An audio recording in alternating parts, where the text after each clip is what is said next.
थागतचरी मथंगदा theorem असगी दाइस्ता लेंशन बिगदबसिंग नोलुकचगे Honorable MLA 34 Wangching Tiantha Ikai Kumnabdamatik Shara Ikai Kumnazari Bamingoina Hangatcher Sri Paunam Brajan Singh Nangasigi Thoramasigi Daiski Pamam Langa Lengshin Binavidamakta Ikai Kumnabagadoina Nolog Nangatchari Official Sinagar of TV Sandra the Dominasi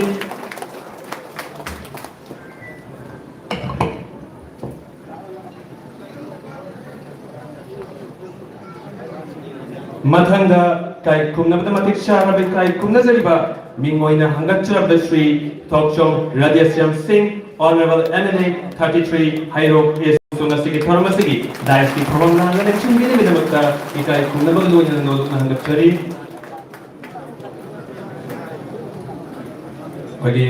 Dais Lekat Permasanta Ahoba Puba Angkata Nolog Sage Bagi Lekat Tiba Singi Damakta Ahoba Puba Amakasung Nolog Lengshin Jari Mathanda Thoramasigi Dais Lekat Binavidamakta Ikai Kumnabdamatik Shara Ikai Kumnazariba Mingoina Hangasar the Sri K.H. Ragumani Singh Honorable MLA Uripur A. Sibusungasigi Thoramasigi Daiski Pamam Langa Lengshin Binavidamakta Nolog Nangatchari Give a big round applause of him.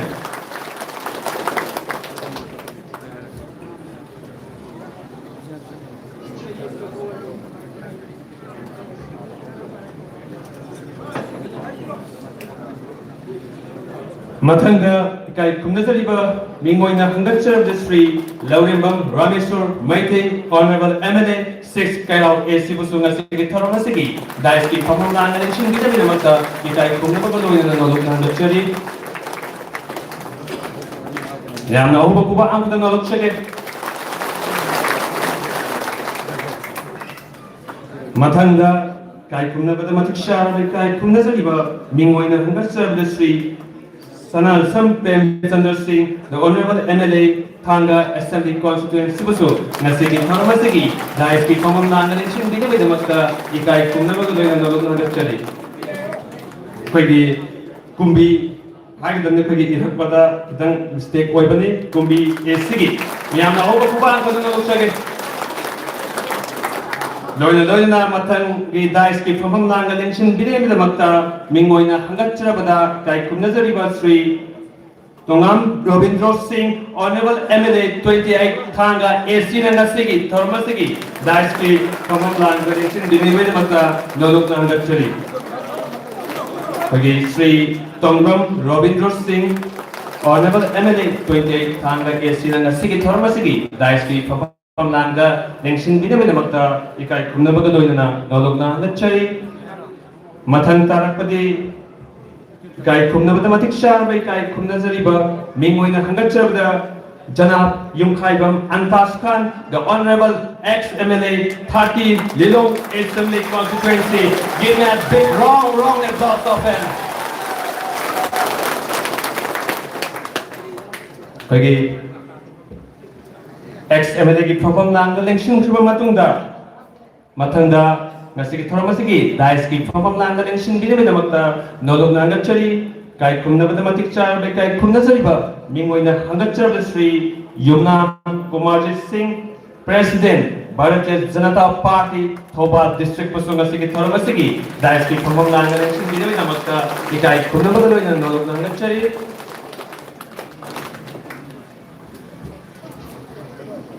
Mathanda Kai Kumnazaribi Mingoina Hangatcherabada Srimati K. Inaucha Devi District in Charge Thoba District Pusu Nasigi Thoramasigi Daiski Pamam Langa Lengshin Binavidamakta Ikai Kumnabagadoina Nolog Nangatchari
Kagi Thormasigi, Maka Chatrak Oina, Dice the Lenshin Deliver Pai Kibikunima, Kagi Kaikunaba, Honorable MLA Singh, Amadi, Kagi Party leaders sing the Kagi Dice Kip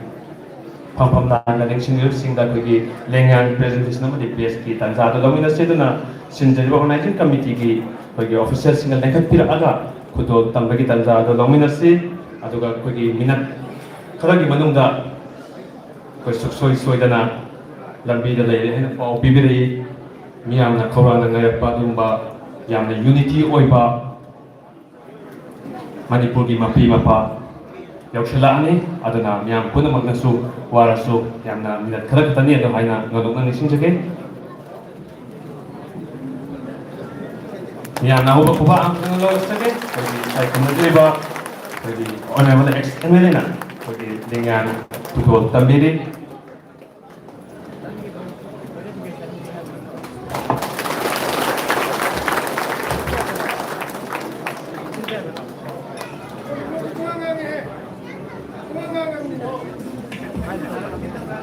Pwede dengan kudo tamine manunda ahu bakubat kaya do ngasidi kudo na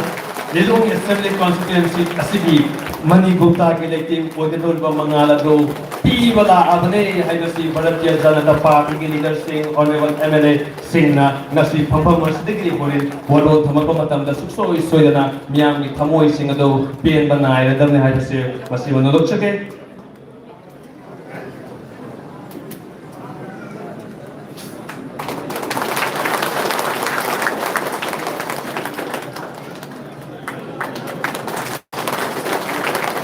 Bagi Bharatiya Janata Party ki leader sing koi head lambi da leader sing yoshindra agadi organizing committee ki volunteer sing okto kita jalo mi dasi mani karya kadar skambuso ado worker sing so ya agadi ko dimension pa matam da soba thugang no piyo miyana hawa kuba na matang ngolok sage tagachai bagi lingyan kudo tangpro matung da sige thoram sige maka chathak poina Tharamasi hokdokpaga mari lena opening kira pili na makta ikai kumna matik cha bai kai kumna saliba mingoi na handak cha bra kari fasyaudin kasi Tharamasi ki pagi stage takta legat tiraga opening kira pangpung na makta ikai kumna ba doin ngolok na handak chari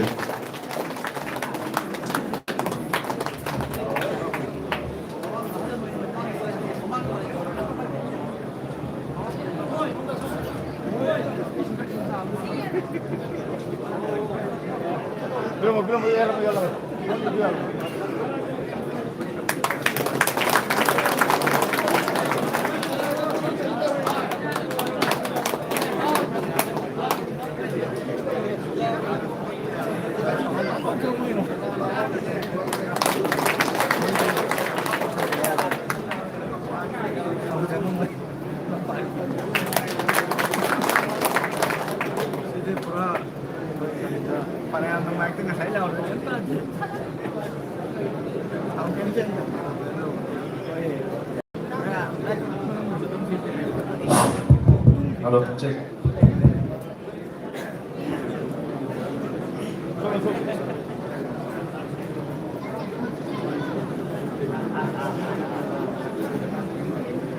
السلام عليكم ورحمة الله وبركاته.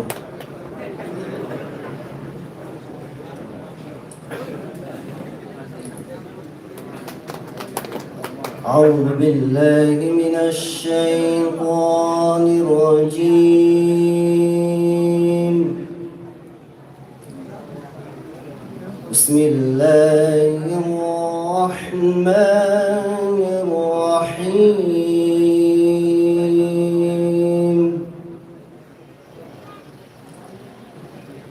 فلا أقسم بالخنس الجوار الكنس والليل إذا عسعس والصبح إذا تنفس إنه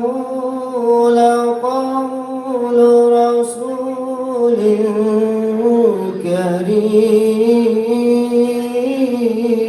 كريم ذي قوة عند ذي العرش مكين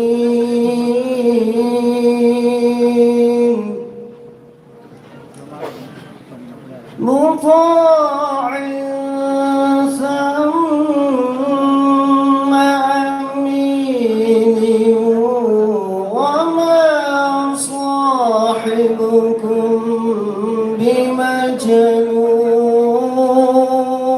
بمجنون ولقد رآه بالأفق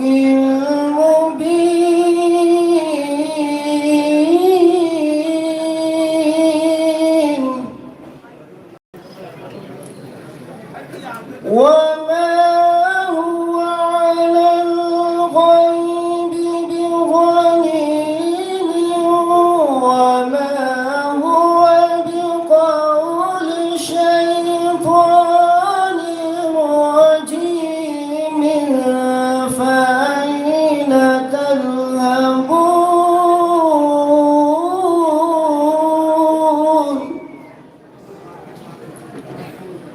وما هو على الغيب بضنين وما هو بقول شيطان رجيم فأين تذهبون إن هو إلا ذكر للعالمين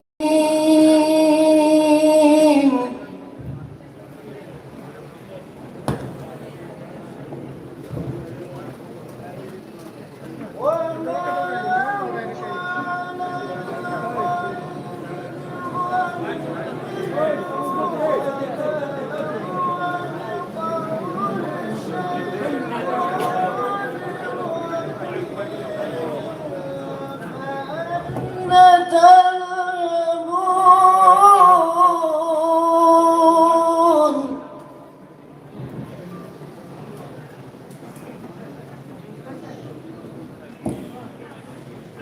وما هو على الغيب بضنين وما هو بقول شيطان رجيم فأين تذهبون إن هو إلا ذكر للعالمين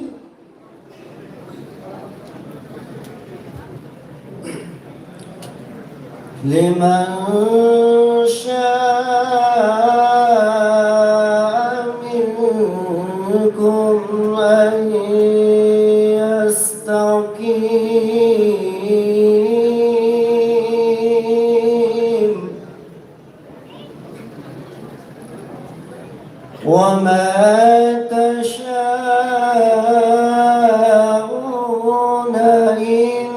إلا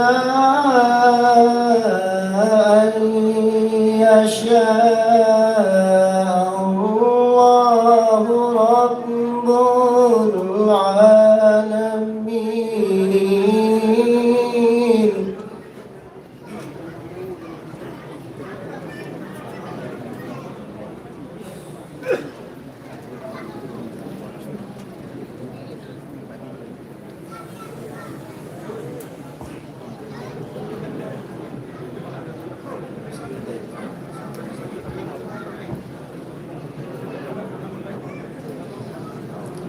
وما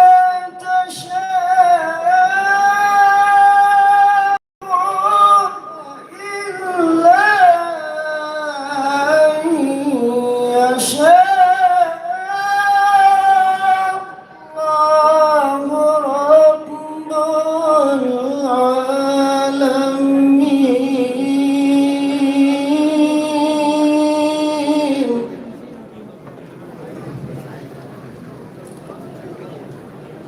لا إله إلا الله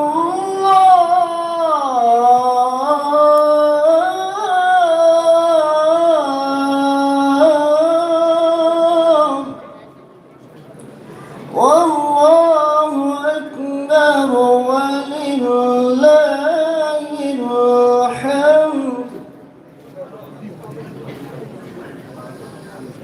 لا إله إلا الله والله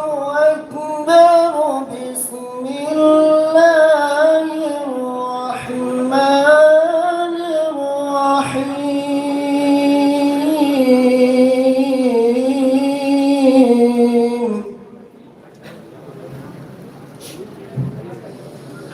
بسم الله الرحمن الرحيم. قل هو الله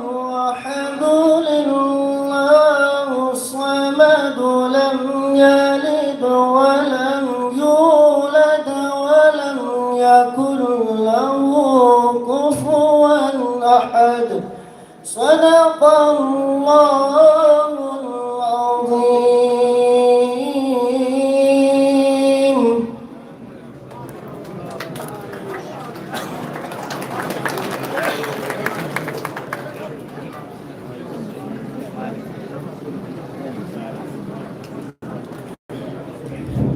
Tagachari, asigi thormasigi opening kira kaikumnasirba kori fasiyudina pangthokro matungda khagi thormasigi makha chathadingaida Honorable Chief Minister of Manipur Jati Bijati Khaidaba Unity is our strength Haiba Duba Mapi Mapa Nasiki Lidong Assembly Constituency Prajana Nainamado Sukso is with the Mapamasida Yoxilakadore Lidongi Tuong Lantokre Haire Miyana Kaurang Naibado Midguk Karagi Manumdadi Lidongi Pasaba Satamado Uba Panabaki Tanza the Nengasio one day Akaki Mandalki Workers Conference Sama Pangtok Charaga Lakadori Batara Humdora Suba Manipur Bidan Saba Mikanda Amot Pakaya Lairova Amadi Drain apattaba machu kaya laibase amuktandi ikai kumnazariba yumkhaibam antas khana amuktandi vote ki adhikar pina biraga lidongi awon badu purakna ba hotnabda miyam punamakna achauba thaudang lawina siaina sumiyam punamakki mafamda nolak sage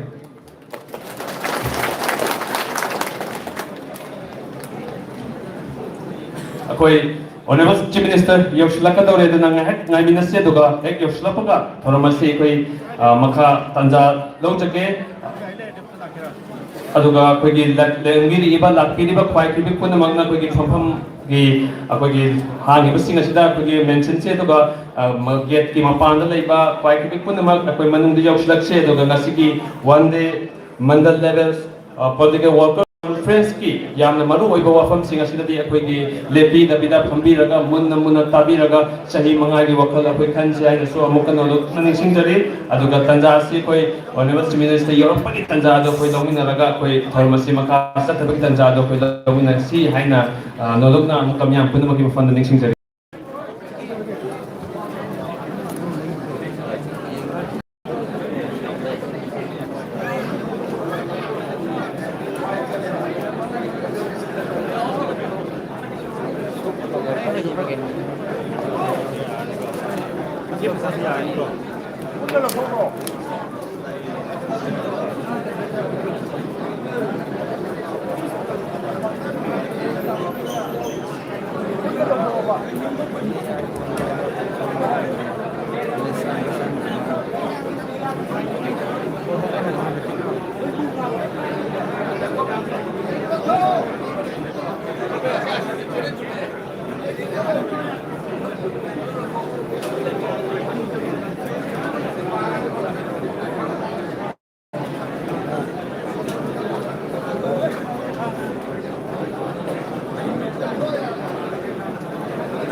ꯑꯩꯈꯣꯏꯒꯤ ꯊꯧꯔꯝ ꯑꯁꯤꯒꯤ ꯑꯩꯈꯣꯏ ꯑꯗꯨꯝ ꯉꯥꯏꯕ ꯑꯣꯏꯅ ꯑꯩꯈꯣꯏꯒꯤ programme ꯑꯁꯤ ꯃꯈꯥ ꯆꯠꯊꯕꯒꯤ ꯇꯥꯟꯖꯥꯗꯨ ꯇꯧꯅꯕꯒꯤ ꯇꯥꯟꯖꯥ ꯂꯧꯖꯒꯦ ꯉꯁꯤꯒꯤ ꯋꯦꯜꯀꯝ ꯑꯦꯗ꯭ꯔꯦꯁ ꯑꯃꯗꯤ ꯀꯤꯅꯣꯠꯀꯤ ꯋꯥꯔꯣꯜ ꯊꯝꯕꯤꯅꯕꯒꯤꯗꯃꯛꯇ ꯏꯀꯥꯏ ꯈꯨꯝꯅꯕꯗ ꯃꯇꯤꯛ ꯆꯥꯔꯕ ꯏꯀꯥꯏ ꯈꯨꯝꯅꯖꯔꯤꯕ ꯃꯤꯡꯑꯣꯏꯅ ꯍꯪꯒꯠꯆꯔꯕꯗ ꯃꯣꯍꯝꯃꯗ ꯍꯦꯂꯥꯂꯨꯗꯤꯟ ꯄ꯭ꯔꯦꯁꯤꯗꯦꯟꯠ ꯏꯟ ꯆꯥꯔꯖ BJP ꯂꯤꯂꯣꯡ ꯃꯟꯗꯜꯅ ꯉꯁꯤꯒꯤ ꯊꯧꯔꯝ ꯑꯁꯤꯒꯤ ꯋꯦꯜꯀꯝ ꯑꯃꯗꯤ ꯀꯤꯅꯣꯠ ꯄꯤꯕꯤꯅꯕꯒꯤꯗꯃꯛꯇ ꯅꯣꯂꯨꯛꯅ ꯍꯪꯒꯠꯆꯔꯤ.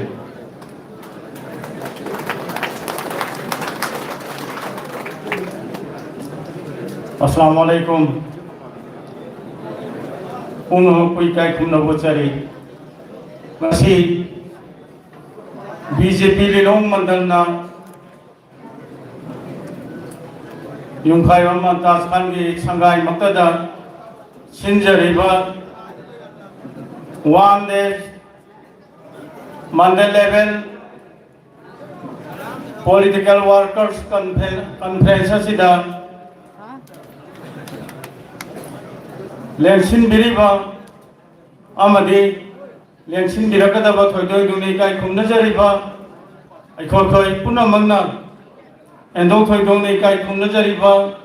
Sri Yumnam Khemcham Singh Honorable Chief Minister Manipur thoidoi duni kai khumna jariba bo sinjalang jariba singhe megi dagi taram no oksin jari loina na ngasi gi asimulaba thoram asida President की फंफम लांगे लेंशन बिरीबा तोयदें दुने का कुन्नजरी बस्री N Nimbus Singh senior BJP vice president respected president in charge का कुन्नजरी बबुसु सिंजलांगे रिबिसिंगे मई दगे तोयदों दुंगा तराम नो सिंजरी लोइना ना मासी की दाज दे लेंशन बिरीबा इकाई खुमनारी बो ऑनरेबल MLA सिंह मिंग पंदबा नाइदना इकाई खुमनजरी बख्वाई पुनो पुसु सिंजलांग जरिबे सिंगी मगे दगी BJP लिलोंग मंदगी मगे दगी तराम नो सिंजरी लोइना Shri Yumkhaiba Mumtaz Khan honourable MLA Lilong AC इकाई खुमनजरी बो पुसु BJP Lilong Mandal की मई दगे तराम ना ऑक्सीजन जरी लोइना ना श्री युमनाम कुमारजीत सिंह प्रेसिडेंट BJP थवान डिस्ट्रिक्ट इकाई खुमनजरी बबुसु सिंजलांग जरी बसिंगे मई दगे तराम ना ऑक्सीजन जरी अमदी श्रीमती के इनाउसा देवी डिस्ट्रिक्ट इंचार्ज थवान डिस्ट्रिक्ट BJP इकाई खुमनजरी बबुसु BJP Lilong Mandal की मई दगे तराम नो ऑक्सीजन जरी लोइना ना ngasi gi asigumlaba nongmagi oiba political worker conference asida lembiragliba Lilong AC gi mafam khudingmakgi lapiriba khwai punamo pusu sinjalang jariba Bharatiya Janata Party Lilong Mandal ki mei dagi taram no oxygen jari loina na ngasi gi asigumlaba thauram asi oina mohona bada achauba thaudang lobiriba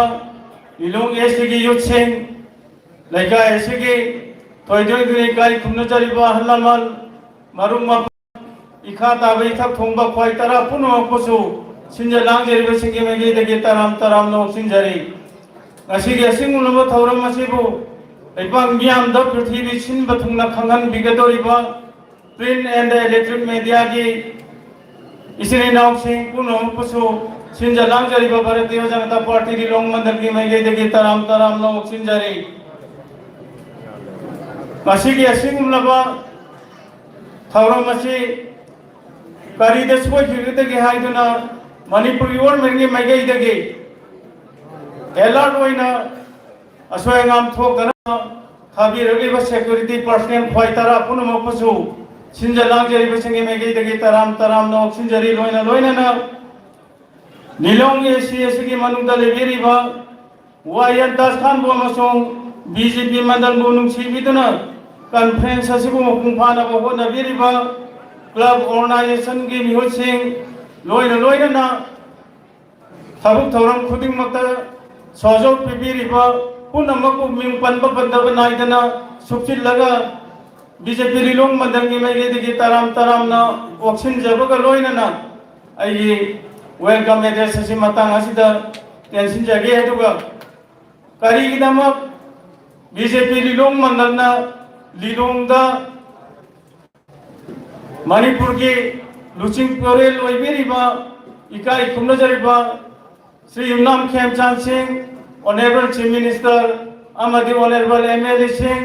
party की Luchingpurel Singh याव थौरम अमा पांथोकलिबनो हाइबसिगी मरमदा खंगिंगबा कयाम लेरंगबनी तसेंगमक्ति लिलोंग केंद्रदा पोउबा लिलोंग केंद्रदा लैरुबा इखोय पुनमकी माय हाइगलगा चफम लेरक्तबा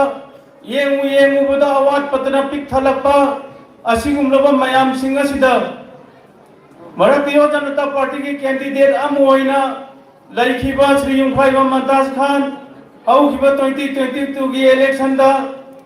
माइ पाखिदबा माइथिग्रबा मतुंगदा हेना फगनी खंदुना मसिंग हेना फंगदुना भोट काखिबा मियोय कयामना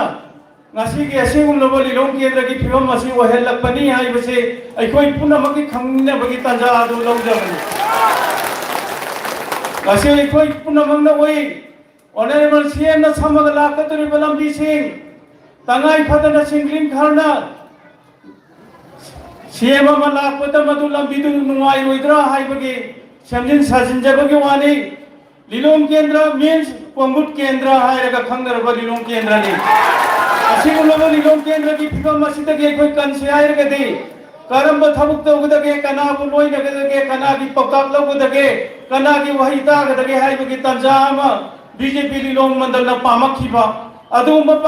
पामखिबा मिकुबदो ngasi मियामदा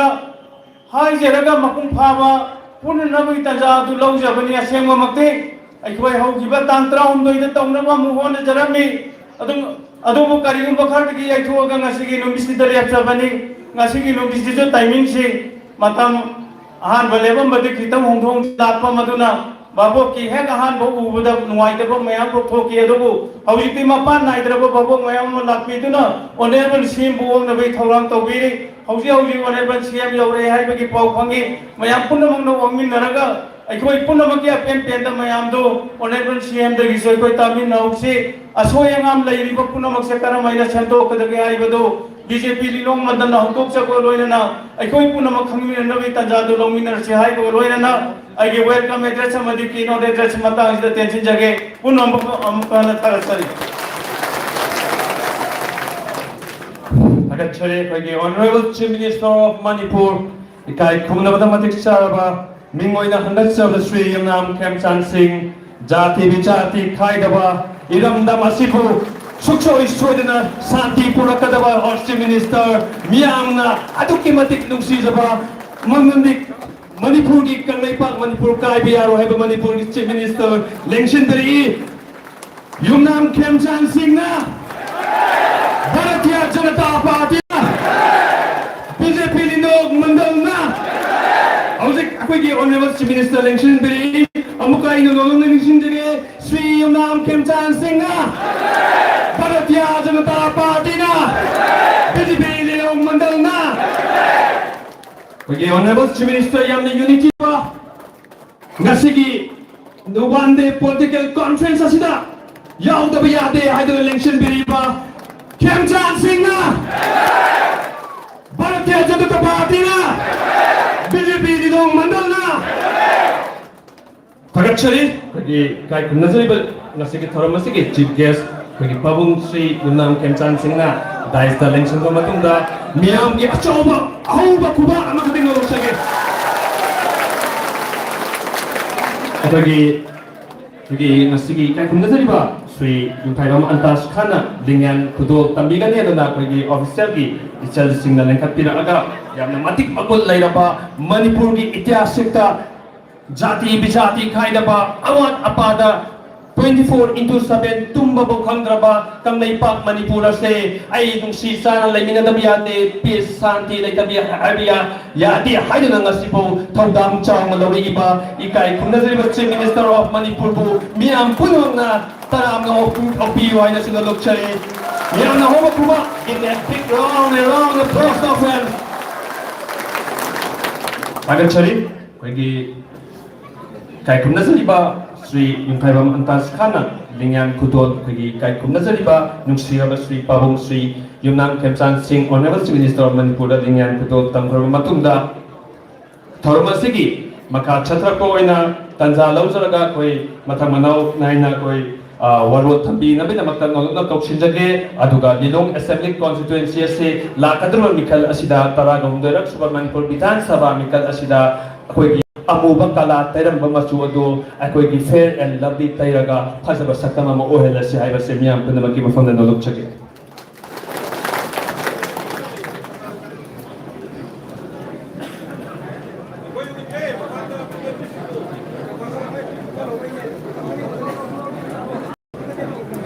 aduga khoi thoramasigi warot thamdringai da khoi BJP mandal lilongi na khoi honorable chief minister da ke pabung da memorandum amuk tan submit to tanza da lawina se khoi lekhat pirakani dais ki phapam langa election deliver honorable chief minister of Manipur ki da khoi memorandum ama BJP mandal lilong na khoi ku sinagani yama ho ba kuwa khoi ngok chene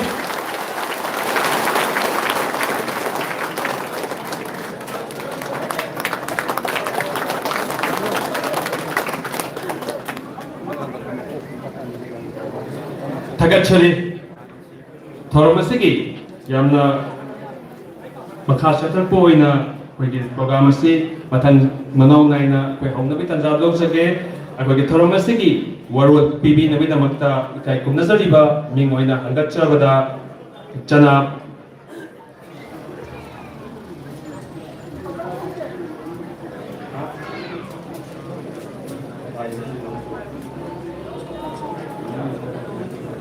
Akwai memorandum amakatang su akwai honorable CM da aga kudol aga tamgani haina nalokchari akwai Lilong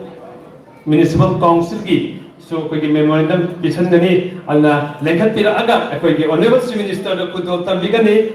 akwai madam Asmal na akwai honorable chief minister of Manipur da akwai memorandum asi akwai kusinagani miyam na hoba kuba patang nalokchari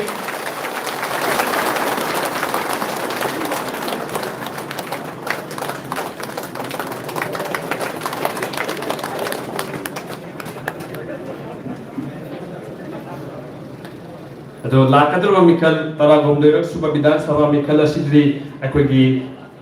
lengyan koi yan bane do asigi lengyan asida akoigi thambal ne asi yan aba ilong assembly da hona biyo achauba thodang lon si ai base masi ka tangdai thamjaram ge tanja sana akoigi kai kunna bada matik chara bai kai kunna zariba Janab Alhas Abdul Halim Saha retired PS to Director RIMS na nasigi Thoramasi ka Manila na warol karat thambina da magta ikai kumna bagaloy na nalog na handag chari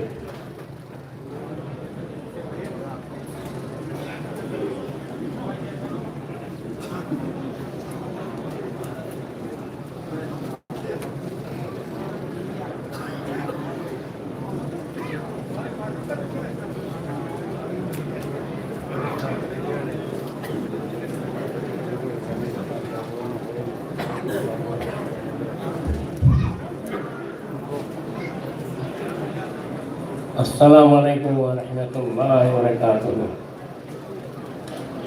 Masih Bharatiya Janata Party के Lilong the one day mandal level political workers conference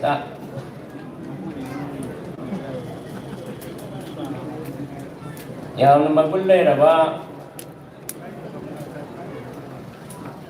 koi niyai faraba sigumba numit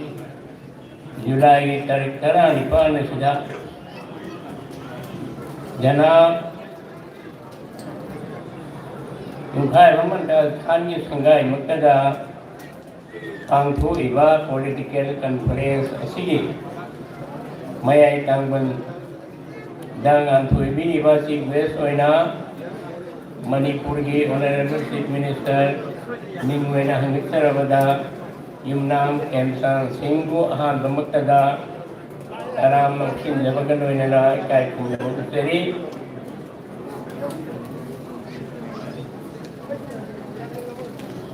mathangda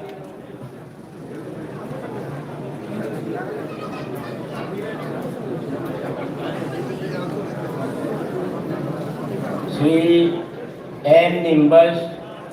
a respected President in charge Manipur BJP,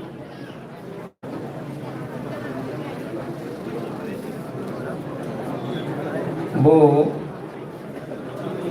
Kai Kunabuga Goinana, welcome to Jeri, Amasu Kai Kunabu Jeri, Aduba, Mathang Sidi. MLA Singh, Honorable MLA Singh, Manipur ki pasak nairaba Honorable MLA Singh, I mean Panjara doige waru bibe ade,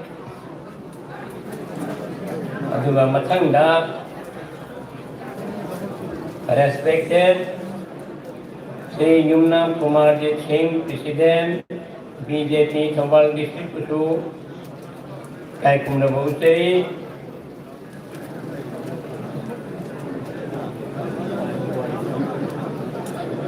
Adugani Shiva point and hygienic message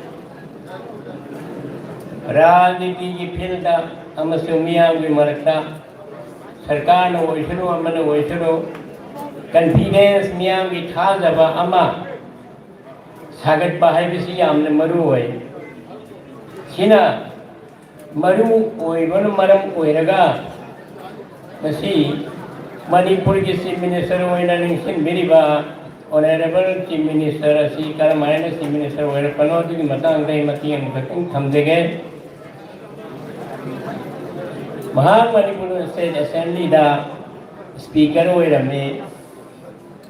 Manipur se 2023 May ki tarikh 3 degi irang le kibena maram oiraga adu ki matung tarakpada popular government Hanagi Honorable CM N. Biren Singhona Singba popular government amalairamne adubu adugi matungda pulungsa da kharadagi sarkar adu leikhidreba matungda Manipur se matang khara president rule salaidan thamki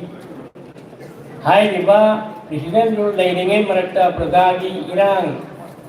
popular government handra thambiyu haibagi irang yamna horokhi adugi marakta sahi muk phagadra pharoidra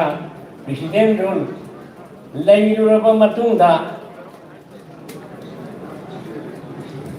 February ki tarikh 2026 handaki sahi si February ki tarikh 3 da Honorable CM Sri Yumnam Kemsang Singh ji Chief Minister oina wasak lauki Hanagi Chief Minister ki mahutta maan wonde karamana Chief Minister ki phamsi lakano adu center na akhoi ke central government ki BJP leader sing na thajaba malai bisi mina yawa irang ne thalaba Manipur state sigi manungda kanabu Chief Minister oihallaga sarkar si talaiban gamgadagi haibagi halakpa matamda moina yamna kana thajaba ama Yumnam Kemsang naiba nupa sine oiraga di Manipur sarkar se talaiban gamgani atuga akhoi ke Manipur da thui be irang ase shanti purakpa gamgani haibagi thajaba ma tapjana laibuduna maram oiraga महाको chief minister की फमसी किंदोगा चाहिए सी की फरवरी की तारीख मरीदा CM की वासक लौटी बनी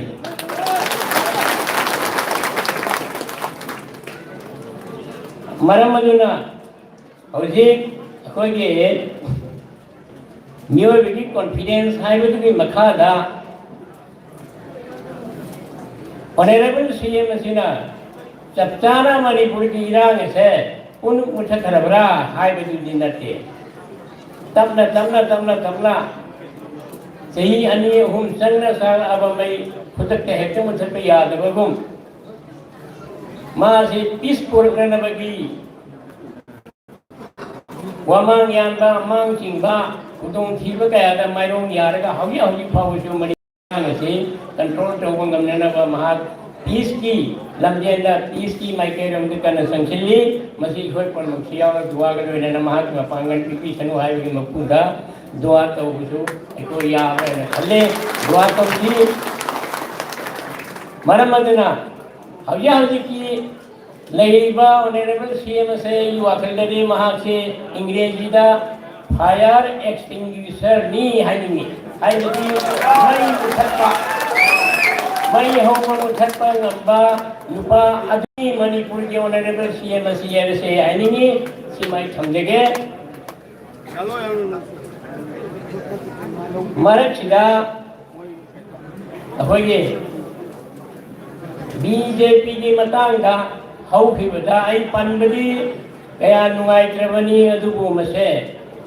खोय मयाम के नॉलेज लेहोब फबरा है खलगा आई पंजगदौरिबनी कनागुंबगी सोप यावरगसु वारो बिगनु हाइदबदी यादे हाइदरनी बीजेपी दा वोट पीबा हराम ने न हाइदमी याव फीली दोंगा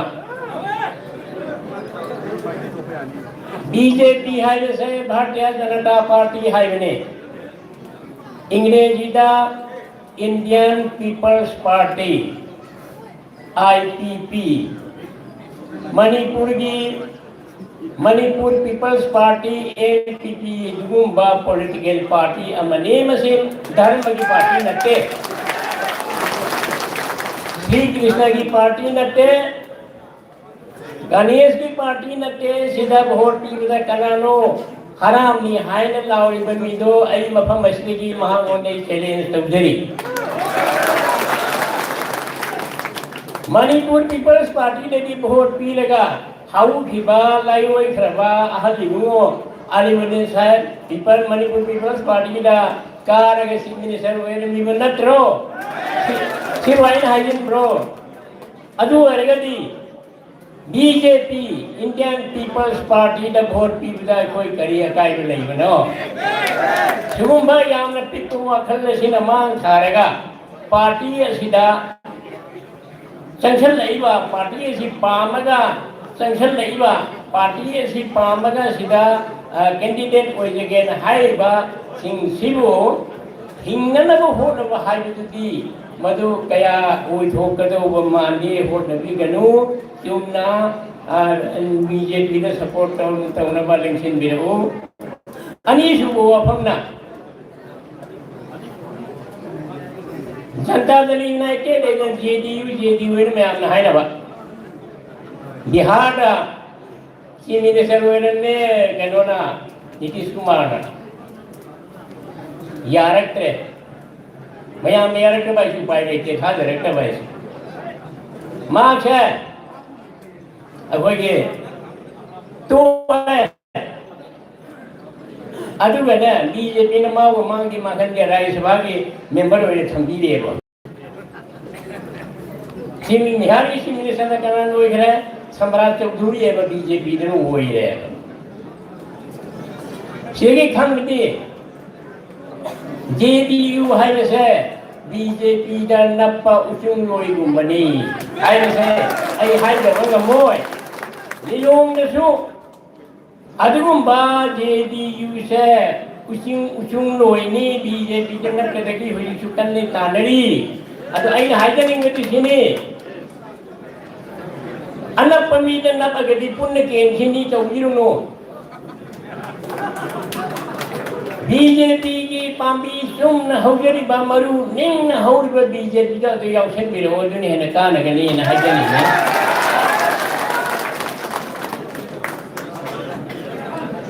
सिमांग हातन थमदेरेगा ना करने थमदेरेगा ngasi je khoi je honorable CM ne ngasi pai thale iba shanti ki khongjang da chin kam ani thong sap manana pura ke sala iba sida aina ni singa ko ma nei hana ke 1972 da 74 da IRC minister oibirama ba Manipur People's Party ki leader su oibiramba koi Alimuddin Sahib ki role में जब मानव role में लौरक परा high से आई पुंगिंग दर खंड बंगम दे मरम मजुना मखो मखा तारे तू वही ना अगोई ये ऑनरेबल CM नंगसी कैसे लेटर बा अगोई ये farmer MLA si wayang kangi samlaba sumang sida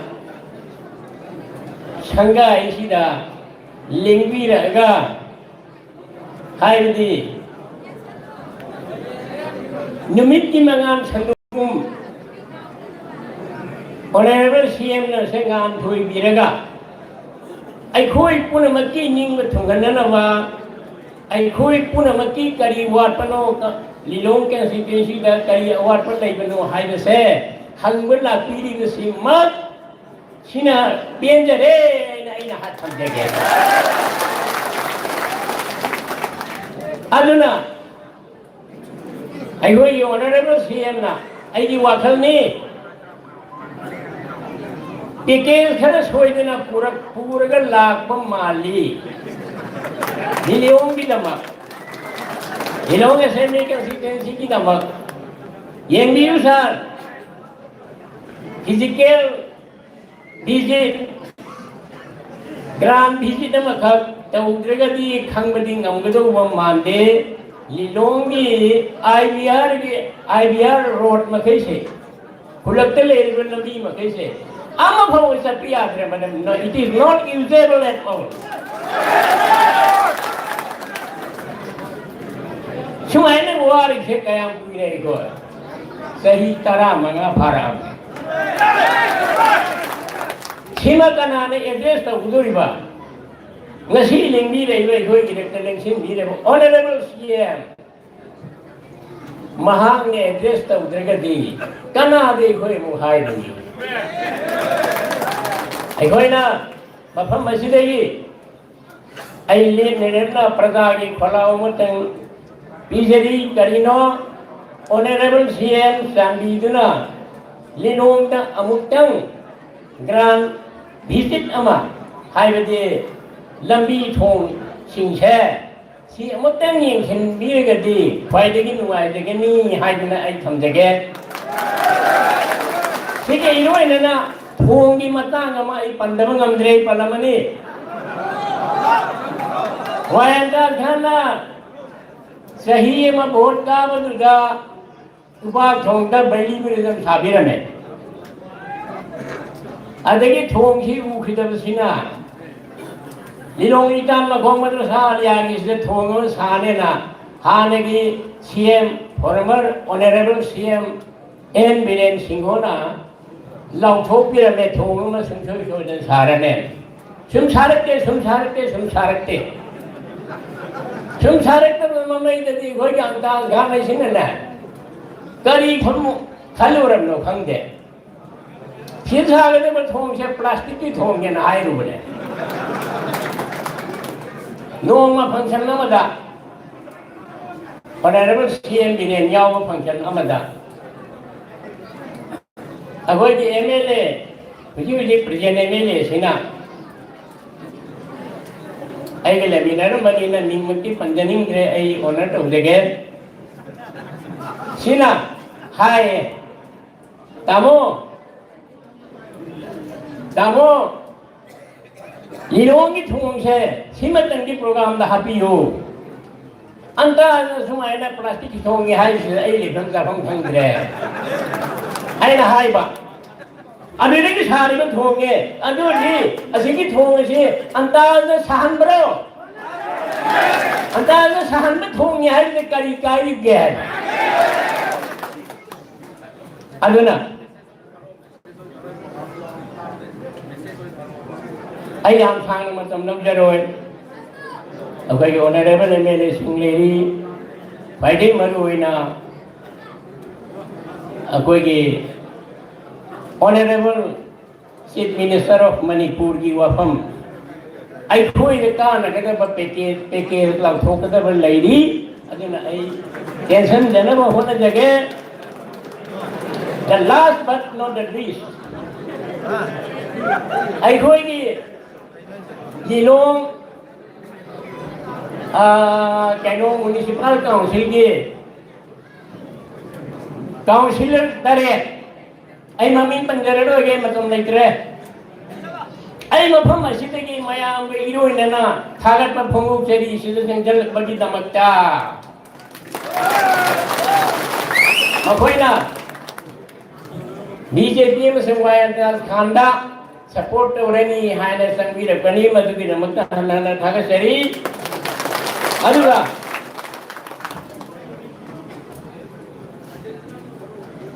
अरुई बता आई अमुक कसु हन्ना ऑनरेबल सीएम से आई थागत लमद्रेगदी नुंगाइगे तो वो मानद्रे सार थागेसरी थमोय मनुंगदगी चिंदे हाय बनते अखोई लिनोंसी हमने वारे ऐसा ऐसे हेलाडी ने पंबीरा में लेकुट लेराई ने थल्ले थोंग अटे अरांग ने थल्ले साबी ने वा सरकार लेते बना दारू रूम बपाले थोंग हम सारे अखोई पब्लिक में साले बने मैं ये कहती एमएलए अब्दुल नसीर ना ऐ तो अखोई मंगोंदगी इंजीनियर के थार आगा एस्टीमेट के साल ले एस्टीमेट से करोड़ का लिसिंग लांग इफुंग वाले टेक्नोलॉजी सारे हैं अनुदा आई कोई ना खालो बदी एमएलए अब्दुल नसीर ना ये मैं आप अभी तो नसीर में जाए तो जरेगे ना हर एक ने खालुई है अदो ममेदा हाजी में कोई ओजाजी में कोई खाने क्या माइंड तो सीखे ये करोड़नी का लांगी फू मंगा दो लांगी फू मंगा दो यौदबीदा लाख कंट्रा मंगे कोन नबंग अंबरी एमसी प्रजान सारे से और के साथी बने बस अदना सरकार ये सिगुंबा प्रोग्राम मयामा थबक मयामा लंबीदा थोंदा लौ सिंगुदा अदिगे एग्रीकल्चर मिनिस्टर वेडमिदा कानो मियाई तो कोंगाउं तो फायर थरम तु होब्रो उब्रो इदि करन तो इबो मखाले गए हॉस्पिटल तो कना ना लिंखल मनो कना यमिंग दो थो खरम नो आई हाइंग दे अदुना मरम होएगा ऑनरेबल सीएम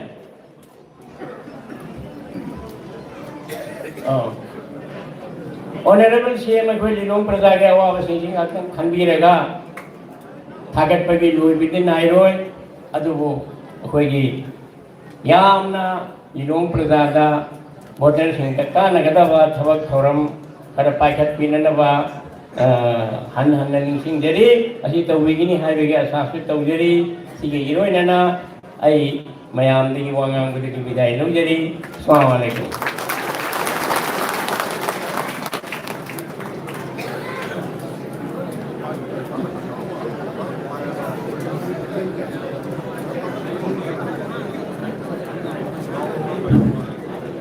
थगच्छरी यामना मरिक चुंबा अमदी हौखिबा पुंसी अमदी लाकदबा पुंसी दा करी ओनबा ꯂꯩꯁꯤꯒꯦ ꯍꯥꯏꯕ ꯑꯃꯗꯤ ꯑꯣꯅꯔꯦꯕꯜ ꯆꯤꯐ ꯃꯤꯅꯤꯁꯇꯔꯒꯤ ꯄꯨꯛꯅꯤꯡ ꯆꯤꯡꯁꯤꯟꯖꯔꯒ ꯂꯥꯛꯀꯗꯧꯔꯤꯕ ꯈꯟꯅ ꯅꯩꯅꯕ ꯑꯃꯗꯤ ꯑꯋꯥꯠ ꯑꯄꯥꯁꯤꯗ ꯃꯄꯨꯡ ꯐꯥꯅ ꯑꯋꯥꯡꯕ ꯊꯥꯛꯇ ꯑꯂꯥ ꯔꯕꯨꯜꯂꯥꯅ ꯃꯥꯏ ꯄꯥꯛꯄ ꯉꯝꯕꯒꯤ ꯇꯧꯕꯤꯅꯕ ꯑꯣꯏꯁꯅꯨ ꯑꯃꯗꯤ ꯑꯣꯅꯔꯦꯕꯜ ꯑꯦꯛꯁ ꯑꯦꯝ ꯑꯦꯜ ꯑꯦꯕꯨꯁꯨ ꯑꯩꯈꯣꯏ ꯂꯥꯛꯀꯗꯧꯔꯤꯕ ꯃꯤꯈꯜ ꯑꯁꯤꯗ ꯍꯥꯏꯗꯣꯛꯄ ꯅꯨꯃꯤꯠꯇ Thoubal district DC complex manudagi baro sakada lay pareng pareng hukduna ima ibel amadi ahlaman hukduna Manipur Legislative Assembly hall da tamna pubiramu Manipur Chief Minister yauna amadi MP MLA sing yauna akoi okna bagi na sem saraga legislative bagi harise masi amtandi thamjaramge haina nodukchari makha chatra poina ngasigi thoramasigi warol thambidamidamata kai kumnabada matik charaba kai kumnasariba mingoina hangarcharda Shri Thokchom Radhesham Singh Honorable MLA 33 higher SMD spokesperson of government ngasigi thoramasiga mari leina wafam khar thambidamidamata ikai kumnabuga loina nolokna hangarchari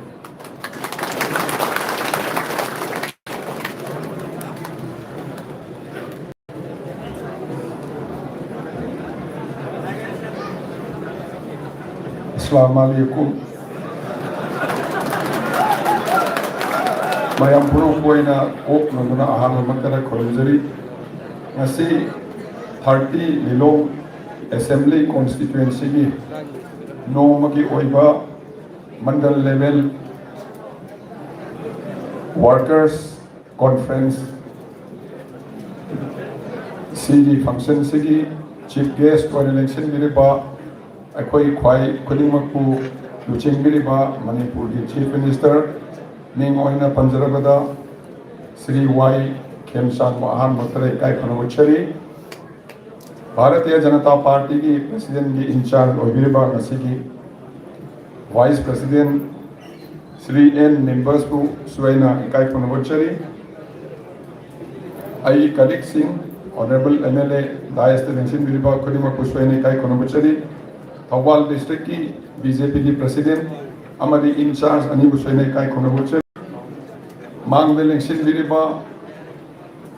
BJP की vice president Singh general secretary Singh spokesperson Lilong मंडल की president अमदी माँ की team worker खुदिमक इकाई सिंह अहलमन इमाइंदोल इचलसा सिंह मौलाना मौलवी सिंह खुदिमक कोइना कोक नोंदना खुरुमजरी हौजिकता ngangbiramba agi yamba mana phajana ngangamabadina ai lepa bo wannik phajana loire ngakari ngam ngamdo na khangba yam phajana ngangbiramba mayamna khangbire prithvi manungda khwaidagi chawba rajniti ki dol si political party Bharatiya Janata Party hauji mak aikoi bharata state राज्य तरा तरेता अकोई BJP ने rule तौड़ी alliance की और NDA की होइना कुल माथोइदा अकोई सरकार पाइरी सिगुम्बा चावरबा political party अमदी Bharat असु मफम खुदिमक्ता पासिन लबा मतमसिदा अकोई की लिलोंग कॉन्स्टिट्यूएंसी सिदगी अकोई को ओइबा भारतीय जनता पार्टी की मिहुतम थागलगा सरकार यवन बाय से मसी तनाई फदबने है न प्रजा में खंगी रखते मसी अकोई याम अफबा खोंथांग ने लौजै हाइना बमलै मदुदी अंगांग दे निंथा the खंगनै हाइदना ngasi tilliba miyam si yengunaga numit chap yongba amadi lai khurmai matam soiba sida chauki amata lengana pik thana leibisi yengunagadi suksoi soidana akoi di lakadwa 2027 ni sarkar da lilongdagi suksoi soidana MLA amadi akoi honorable CM na umsi biragana mantri amadi soidana phangani hai ne masi na hota suaina khudana sanbisnu hai na nisingjari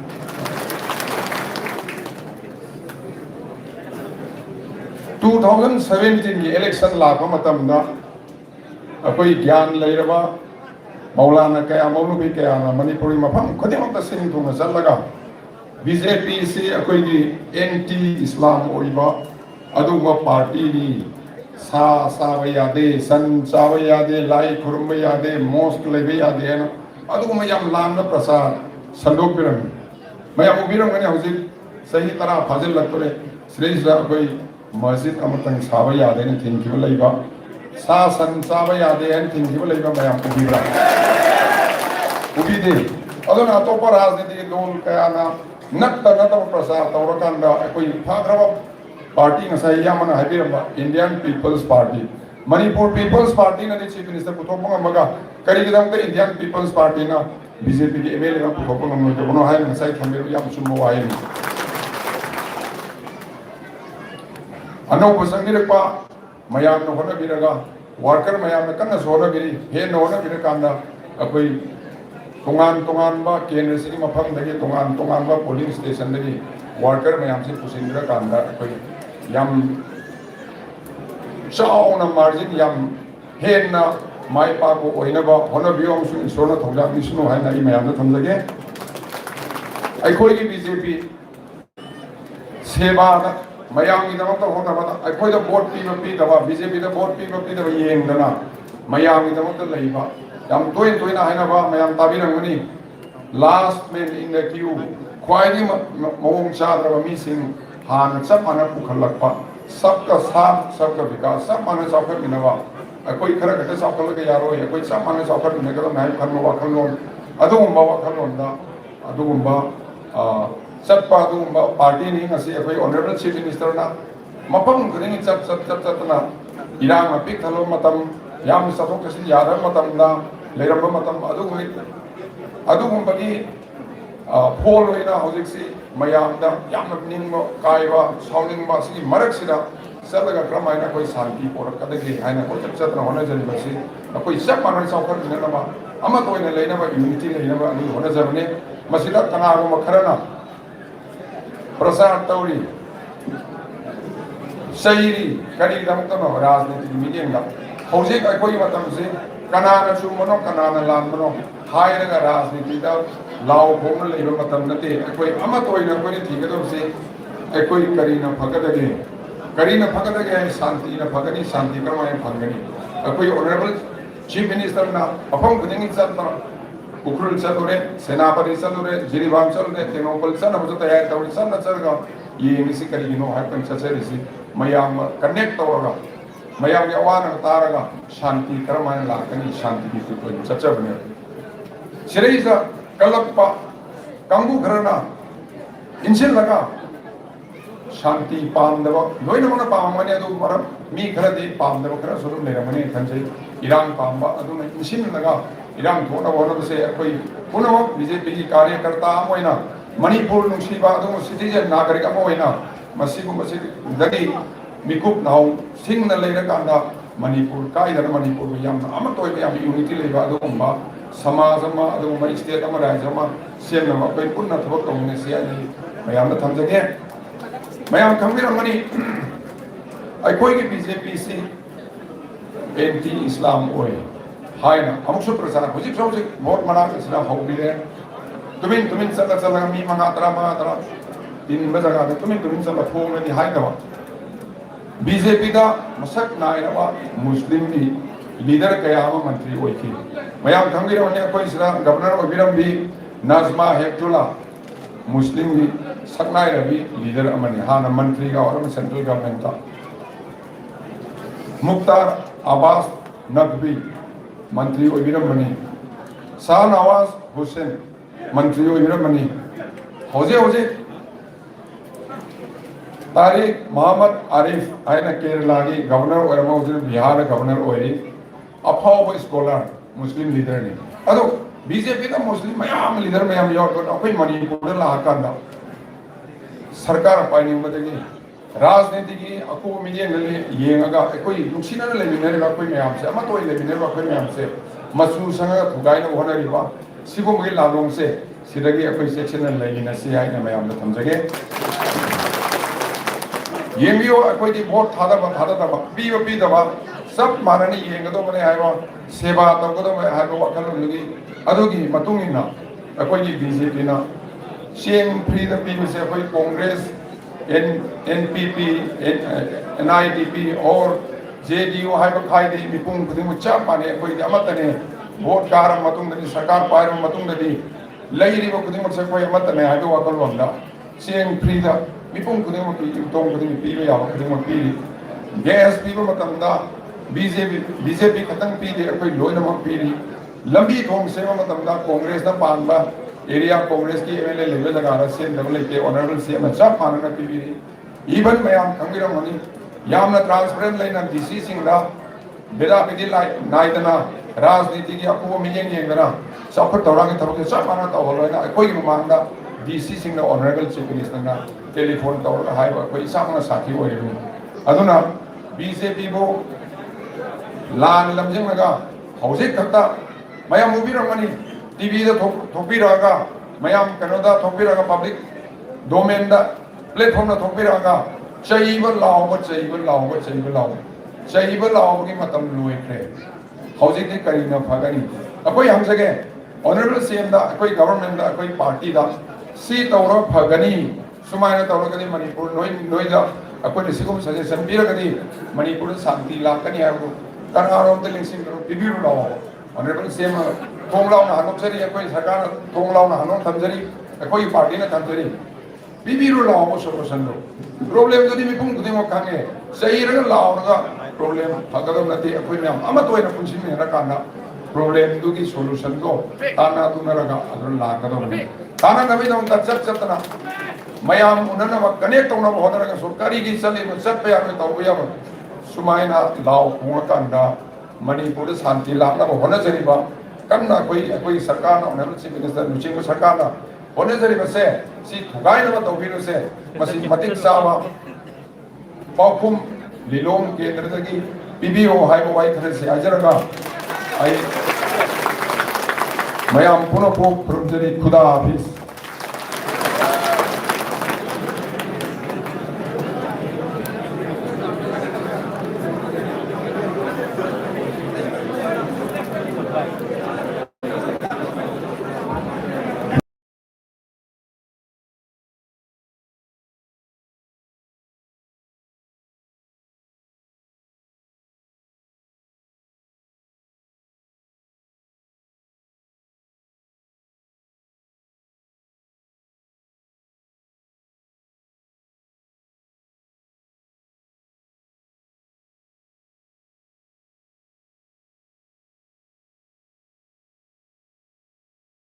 Manipur.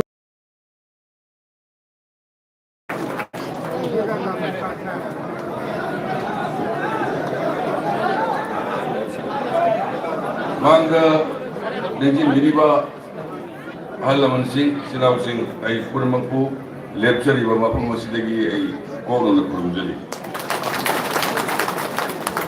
Lasigi No Mongiva Rajit Kana Bahajabatai, Sigi Lejin Viriba, honorable MLA colleagues, Amadi party from Bubasi, Bangalik Viribaling and Viribi. Kudima Gui, Amuka and Suka Kunochiri. Some Lilong Kendraga Hek, Tangadana Leva. London Kendragi, Kuitamozo Ishi, I am Tinazare. Karimana Kanga Valera Suma in Nakasalaga. I did Raji Howi Bavari, Amadi, Assembly postings as a Maga Yam Toinatazi, knowing Italy. Mana Liram Bawarida, Ligi Bawarida, we Lagi Rava, we Uncle Alimuddin say Mana, Magi Marin Labor, Nupato Pamadi, Leva Nuchibi, what is a dividend. Some now Sahid Mina Reno Ziglisi, Lagi River Hundra, Manipuki Chief Minister winning it up, money you money. Then, Matamata, for Tamozo is the Libby, for Ayukan, the Taramudo, Mare to Givarido. God, not in it, you don't know Marina. Manas Swahili Libby. Side Minersi, Yumbayaro, I had a telegram like a Madame Dradi mail nung a later with a telegram like a see Yumbayaro. Hello, Lady Rava Hundra. Telegram तो सुरु नोशल लगा 10 minute था दे इसी आई state आई ने कम तो नहीं अगला मतम तो की राजनीति दा धर्म दिगी तोन तोन जाति खाइदना Toramba ngasai yamana ningsing bilang bodo yam chumbani kogi laigidraba handu manipur punbagi leader ni mana pungba mana leramba ke raisi basi koi pura mona nuksibam thuri ya basi mahamat jagi makha da jana kogi memorandum me ambition bire da bihan ranmada aina sangat pala bisi asi alum asi ui ba ya do lambi dwai tawi yam phai phatte haijar roi asi PMJSY third the yauraga paisa su la ga le ro ne koi thigagar me am je court ka case pudo do tong ba ado loina settle tawraga tender hang do ko do re asi thenga ba su thenga tha amani sida soidana suba horani ai do la thok chale aduragi ani subada kogi sai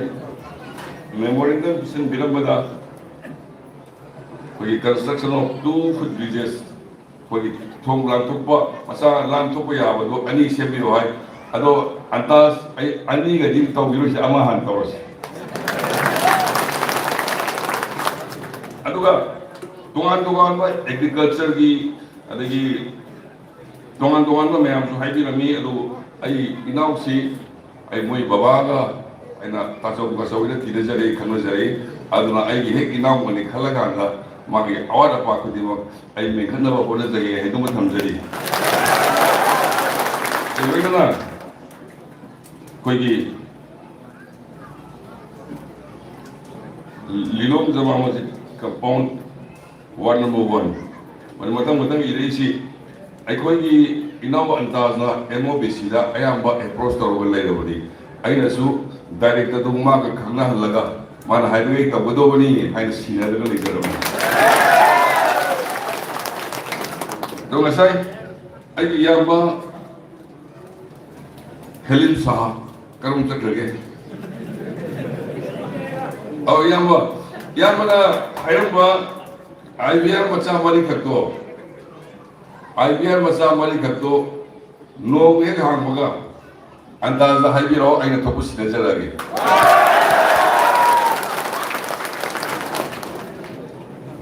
aduna sagi kanogi kogi religious leaders ingi ama sida yobi bani kogi koi muslim gi halla mul leaders inga amadi alima si aina CCTV chachage thola kanda punna wari saraga aina to yaba lamba kari kari legi do khanara kanda ai mate soidna pamjage to thamjage delona aina thamjani si kogi chief minister ai si oira kani thajade do khalu usulite do mi khom usulite dawu Manipur ababa sasan namal lakragadi toan kundamina ni ko jati mayam asigi marakta numsi sanana korpa amati sangi khalaga sum lakpani ado ai monda trai ta hek pirik pudagi ai le politna toan ba community mayam si unaraga ai chai hum gi mayada khana dana numai kamna dana yam mong ta da mong da khana gi bodu ta sinna ba yana ba ai chalaga ulajabari hoi maru pangsin ai imungi bising na hainan ki drai noma poe noma sini aina lalu wasuna tapra kari su kilo ni da hausin se kai kanda poni ne nuksi bi yaw jini ba se ai ani lecture se aha ma se da hele poda sari sala kanda mabam dura le ni ba toan ba IDB ki sarada le ni sin naw su wari shana zara kanda koi puning phada na ba hai tare maite gi su le gi da ba anang sing yam le gi da ma ka gi le bam sangi puning me ne adagi ma gi nupi sa ma ꯂꯩꯒꯤꯗꯕꯗꯁꯨ ꯑꯩ ꯆꯪꯉꯒ ꯂꯩ ꯈꯜꯂꯝꯃꯤ ꯑꯗꯨꯗꯒꯤ ꯑꯩꯈꯣꯏꯅ ꯇꯤꯟꯅꯔꯤꯕ ꯃꯌꯥꯝꯗꯨꯅ ꯃꯊꯪ ꯋꯥꯔꯤ ꯁꯥꯕꯗꯒꯤ ꯑꯅꯤꯔꯛ ꯁꯨꯕ ꯑꯩꯅ ꯖꯤꯔꯤ ꯆꯠꯄꯁꯤꯗꯤ ꯑꯩ ꯃꯈꯥꯗ ꯆꯠꯂꯒ ꯃꯈꯥꯗ ꯍꯜꯂꯛꯏ ꯑꯩꯈꯣꯏ ꯀꯨꯀꯤ ꯏꯆꯤꯟ ꯏꯅꯥꯎꯁꯤꯡ ꯃꯥꯔ ꯄꯥꯏꯇꯦ ꯃꯩꯇꯩ ꯑꯗꯒꯤ ꯃꯩꯇꯩ ꯃꯨꯁꯂꯤꯝꯁꯤꯡꯁꯨ ꯈꯔ ꯌꯥꯎꯍꯧꯋꯤ ꯑꯗꯨꯝ ꯑꯗꯒꯤ ꯔꯣꯡꯃꯩ ꯄꯨꯟꯅ ꯑꯩꯈꯣꯏ ꯃꯤ 100 ꯈꯔ ꯍꯦꯟꯅ ꯄꯨꯟꯅ ꯆꯥꯛ ꯆꯥꯃꯤꯟꯅꯔꯀꯥꯟꯗ ꯅꯨꯡꯁꯤ ꯆꯥꯟꯅꯅ ꯂꯩꯍꯧꯗꯨꯅ ꯍꯧꯖꯤꯛ ꯌꯨꯝ ꯊꯪꯅꯅ ꯂꯩꯔꯁꯨ ꯈꯠꯅ ꯆꯩꯅꯕꯒꯤ ꯋꯥꯈꯜ ꯂꯩꯍꯧꯗ꯭ꯔꯦ ꯑꯗꯨꯕꯨ ꯈ꯭ꯋꯥꯏꯗꯒꯤ ꯅꯨꯡꯉꯥꯏꯇꯕ ꯍꯥꯏꯇꯥꯔꯦ ꯑꯩꯅ ꯖꯤꯔꯤ ꯆꯠꯂꯨꯔꯒ ꯍꯜꯂꯛꯄ ꯅꯣꯡꯉꯥꯜꯂꯛꯄꯗ ꯅꯣꯡꯉꯥꯜꯂꯝꯗꯥꯏꯗ ꯇ꯭ꯔꯣꯡ ꯂꯥꯎꯕꯤꯗ ꯕꯣꯝ ꯄꯣꯈꯥꯏꯗꯅ ꯑꯉꯥꯡ 2 ꯁꯤ ꯑꯗꯨꯅ ꯉꯁꯥꯏꯒꯤ ꯁꯥꯟꯇꯤꯒꯤ ꯈꯣꯡꯖꯪ ꯆꯪꯁꯤꯜꯂꯕꯗꯨ ꯉꯥꯏꯍꯥꯛ ꯕ꯭ꯔꯦꯛ ꯀꯥꯎꯕ ꯑꯗꯨꯃꯥꯏꯅ ꯊꯥ ꯑꯃꯨꯛ ꯑꯗꯨꯝ ꯏꯔꯥꯡ ꯇꯧ ꯂꯩꯈꯤꯗꯅ ꯃꯗꯨ ꯌꯥꯝꯅ ꯅꯨꯡꯉꯥꯏꯈꯤꯗꯕ ꯊꯧꯗꯣꯛ ꯌꯥꯎꯏ ꯑꯗꯨꯕꯨ ꯑꯩꯅ ꯆꯦꯗ ꯃꯄꯨ ꯊꯥꯖꯔꯒ ꯏꯁꯣꯔꯕꯨ ꯊꯥꯖꯔꯒ ꯑꯩꯅ ꯈꯟꯕꯗ ꯃꯅꯤꯄꯨꯔꯗ ꯁꯥꯟꯇꯤ ꯄꯥꯝꯗꯕ ꯏꯪ ꯇꯞꯄ ꯃꯅꯤꯄꯨꯔ ꯍꯟꯖꯜꯂꯛꯑꯒꯗꯤ ꯁꯦꯟ ꯇꯥꯟꯕ ꯌꯥꯗꯕ ꯋꯥꯈꯜ ꯅꯨꯡꯉꯥꯏꯇꯕ ꯃꯤ ꯈꯔꯗꯤ ꯂꯩꯔꯦ ꯁꯤꯅꯤ ꯑꯗꯨꯒꯨꯝꯕ ꯃꯤꯑꯣꯏꯗꯨ ꯀꯌꯥꯝ ꯀꯨꯏꯅ ꯖꯥꯇꯤꯁꯤꯗ ꯃꯅꯤꯄꯨꯔꯤ ꯈꯨꯟꯅꯥꯏꯗ ꯑꯩꯈꯣꯏ ꯃꯌꯥꯝꯅ ꯌꯦꯠꯀꯗꯧꯔꯤꯕꯅꯣ ꯃꯗꯨ ꯏꯁꯣꯔꯅ ꯌꯥꯔꯣꯏ ꯃꯄꯨꯅ ꯌꯥꯔꯣꯏ ꯑꯜꯂꯥꯍꯅ ꯌꯥꯔꯣꯏ ꯃꯈꯣꯏ ꯅꯣꯡꯃ ꯅꯠꯇ꯭ꯔꯒ ꯅꯣꯡꯃ ꯑꯩꯈꯣꯏ ꯑꯆꯨꯝꯕ ꯄꯥꯝꯕ ꯑꯩꯈꯣꯏ ꯃꯌꯥꯝꯒꯤ ꯃꯈꯨꯠꯇ ꯃꯥꯏꯊꯤꯕ ꯇꯥꯕꯅꯤ ꯃꯈꯣꯏꯁꯤꯡ ꯂꯣꯏꯅꯅ ꯑꯩꯅ ꯊꯝꯖꯅꯤꯡꯉꯤꯁꯤ ꯑꯁꯤꯒꯨꯝꯕ ꯂꯩꯈꯤꯗ꯭ꯔꯕ ꯑꯗꯨꯒꯨꯝꯕ ꯑꯍꯜ ꯏꯕꯨꯡꯉꯣ ꯑꯂꯤꯃꯨꯗꯤꯟꯅ ꯄꯣꯛꯑꯝꯕ ꯖꯒꯥ ꯃꯥꯅ ꯔꯥꯖꯅꯤꯇꯤ ꯇꯧꯔꯝꯕ ꯖꯒꯥ ꯃꯥꯒꯤ ꯑꯁꯥꯗꯨꯅ ꯃꯤꯠꯌꯦꯡꯗ ꯃꯅꯤꯄꯨꯔꯗ ꯈꯨꯟꯗꯥꯃꯤꯟꯅꯔꯤꯕ ꯀꯥꯡꯂꯨꯞꯁꯤꯡꯁꯦ ꯑꯃꯠꯇ ꯑꯣꯏꯅ ꯅꯨꯡꯁꯤꯅ ꯂꯩꯒꯗꯧꯕꯅꯤ ꯍꯥꯏꯅ ꯈꯜꯂꯝꯕ ꯃꯦꯁꯦꯖꯗꯨꯒ ꯂꯣꯏꯅꯅ ꯑꯩꯅ ꯃꯌꯥꯝꯗ ꯈꯨꯕꯥꯛ ꯆꯥꯡꯖꯣꯛ ꯇꯔꯥ ꯂꯣꯏꯅꯅ ꯑꯩꯅ ꯍꯥꯏꯖꯔꯤ ꯑꯩꯒꯤ ꯏꯅꯥꯎ ꯑꯟꯇꯥꯁꯦ ꯍꯟꯗꯛ ꯁꯣꯏꯗꯅ ꯀꯥꯍꯟꯕꯤꯔꯛꯎ ꯃꯗꯨ ꯄ꯭ꯔꯖꯥ ꯃꯌꯥꯝꯒꯤ ꯔꯤꯋꯥꯔꯗ ꯑꯩ ꯁꯣꯏꯗꯅ ꯄꯤꯖꯔꯛꯏ ꯋꯥꯐꯝ ꯈꯔꯁꯤ ꯍꯥꯏꯖꯔꯒ ꯑꯩꯁꯤ ꯗꯤꯜꯂꯤꯗ ꯍꯌꯦꯡ ꯃꯤꯇꯤꯡ ꯑꯃꯒꯤ ꯆꯠꯀꯗꯧꯕꯅꯤ ꯑꯗꯨꯅ ꯑꯩꯁꯤ ꯇꯦꯟꯖꯟꯖꯔꯀꯥꯟꯗ ꯉꯁꯤ ꯋꯥꯔꯣꯜ ꯑꯩ ꯉꯥꯡꯖꯔꯤꯕ ꯋꯥꯔꯣꯜꯁꯤ ꯂꯣꯏꯁꯤꯟꯕꯒꯤ ꯃꯇꯝ ꯄꯤꯕꯤꯌꯣ ꯍꯥꯏꯅ ꯍꯥꯏꯖꯔꯀꯥꯟꯗ ꯑꯩ ꯄꯨꯝꯅꯃꯛ ꯈꯣꯏꯔꯨꯝꯖꯔꯤ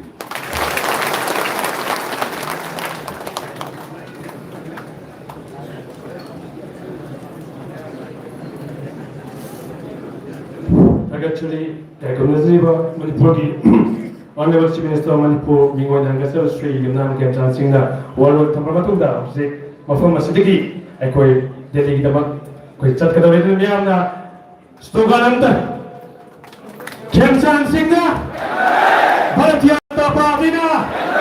Bindibini Long Mandalna, Kemchan Singh, Kemchan Singh, Kemchan Singh. Tagachari Kagi officer Singha Kagi Honorable Chief Minister Bu Yamna Fuzaba welcome Dekat Bibi Dabasu Kuning Singjari Aduga Thoramasigi Maka Chatrepo ina Waru Tentanga Tamida Dabakta Kai Kunabaga Nulukna Gachari Mingwina Hangatsar Sri Pauline Rosen Singh, Honorable MLA 34 Wajing Tenta Nagasiki Thoramasiga Marilena, Wafam Karatamida Vakta Ikai Kum Namagalina, Nolukna Hangatsari.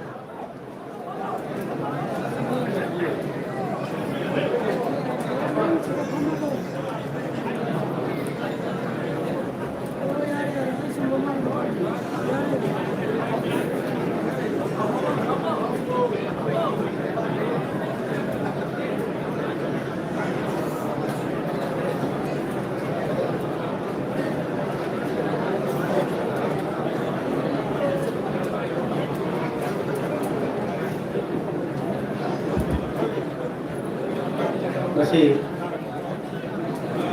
one day on the level workshop Bharatiya Janata Party ki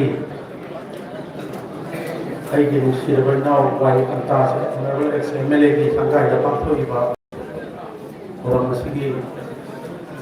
maya kan da election level koi punamana ni kai punachari ba hoji ke chin ba ma de ma ma pa se khado kraba honorable chief minister Sri Y Kemchan kai ko da chari hodo to na कोई गीता इसे फंबी दिखा party की leadership होनरेबल MLA collect पुनः मांगदे election भी दिखा state के थाक का पार्टी की हौबू भी दिखा पुनः लोगों ना लमदम सिंह हलमन सिंह सदन माई डेलीगेटर सिंह पार्टी के कार्यकर्ता सिंह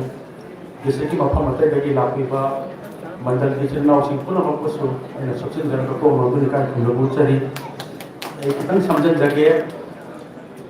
मसिगी आइगी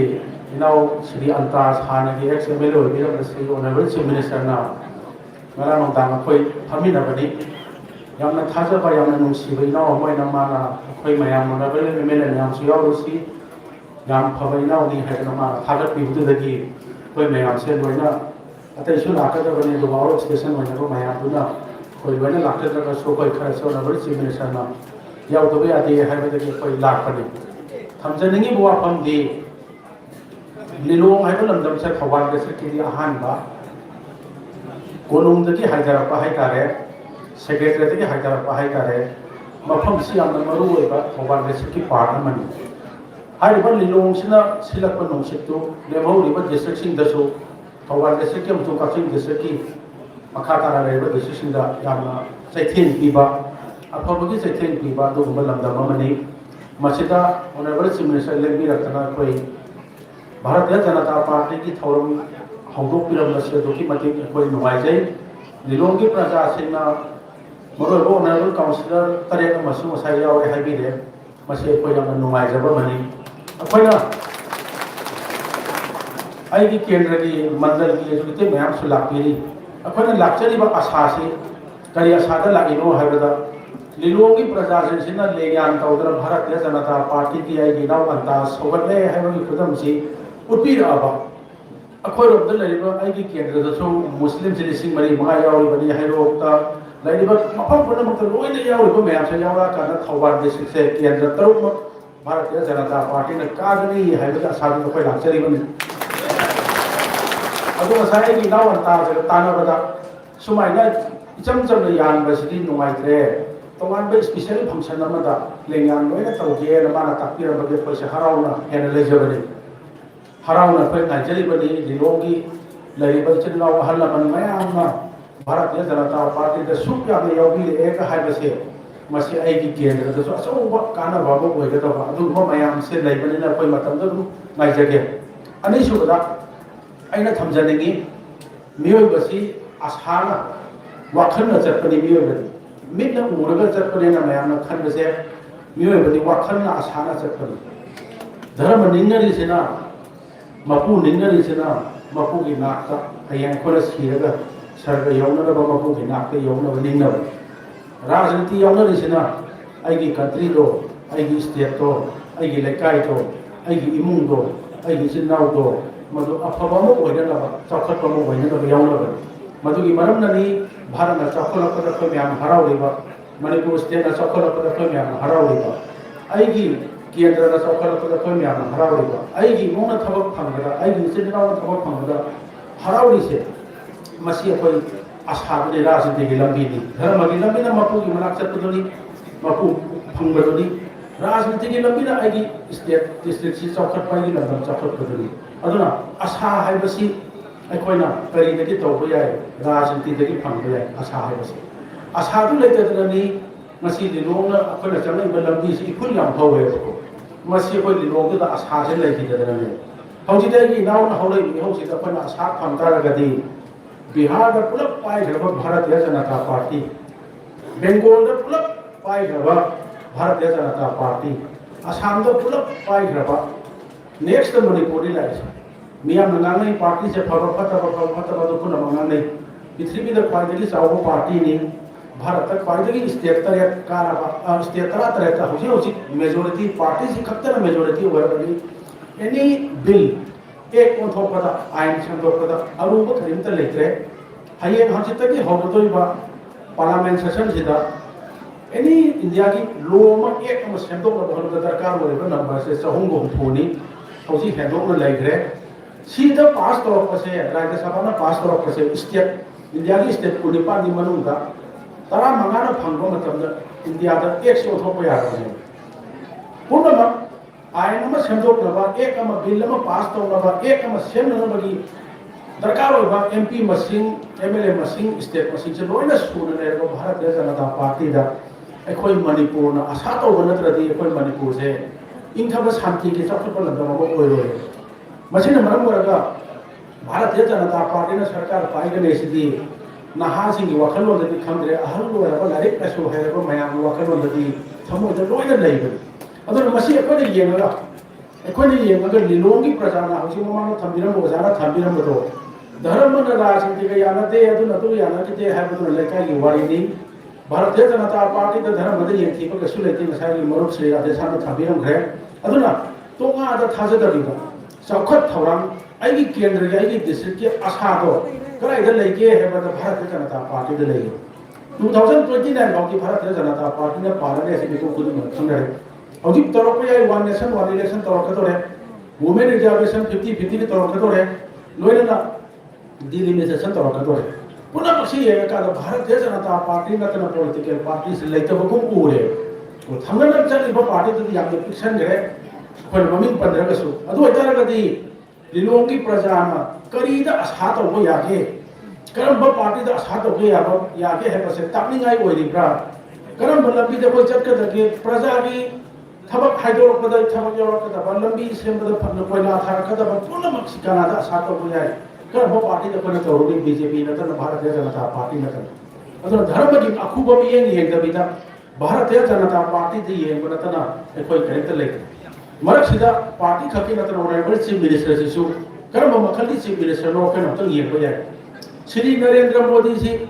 एमएलए ओइदना मासे चीफ मिनिस्टर ओइ गुजरात की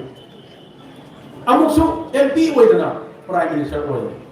अखोगी Shri honourable chief minister Shri Khemchand सिसु हेक काबल स्पीकर दिको एमएलए ओइदना हेक काबल कैबिनेट मिनिस्टर ओइ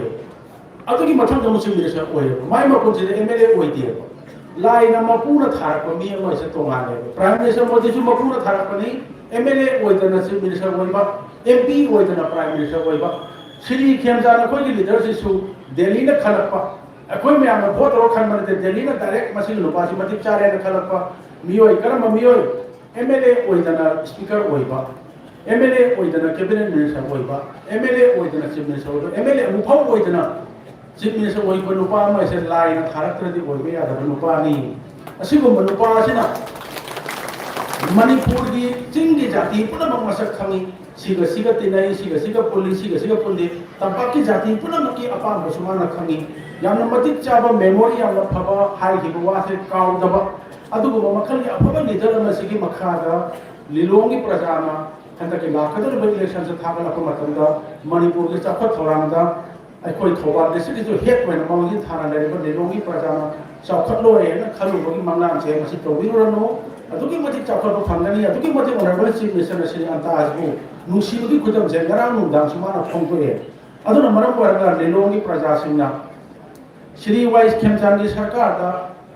श्री इनाव अंताजबु यावहनबिरबदी दोरगदी लिलोंगी प्रजा की मसाई खमिबा अवाट अपा मयाम से आइन खंजबदा लंबी सोरक हाइगेरा सरकार की थबक याव हाइगेरा एनी डेवलपमेंट वाक पंथरोय लिलोंगी प्रजा हानगु ममंगजिन थारका चटकनी है वाफम से थंजरगा मयाम को नमर को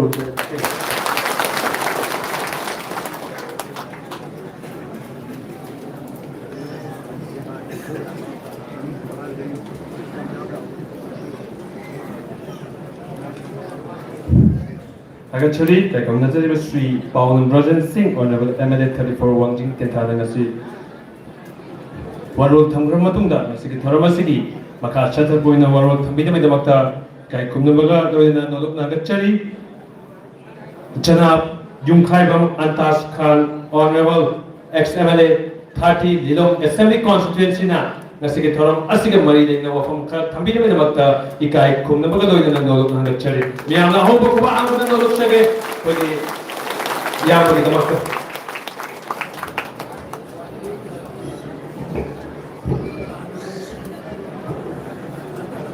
Assalamualaikum. Ay yam sana nang ne to ngasi jilok jaro. Ngasi ki lengjin dire bai ki nuksi jaro parja sing itha kanba ase imai ben se ne chinau sing go amka na salam tabjari amasung dais te lengjin dire ba dais ki leke moiri ba Tamu Radeshyam, Honorable MLA, Tamu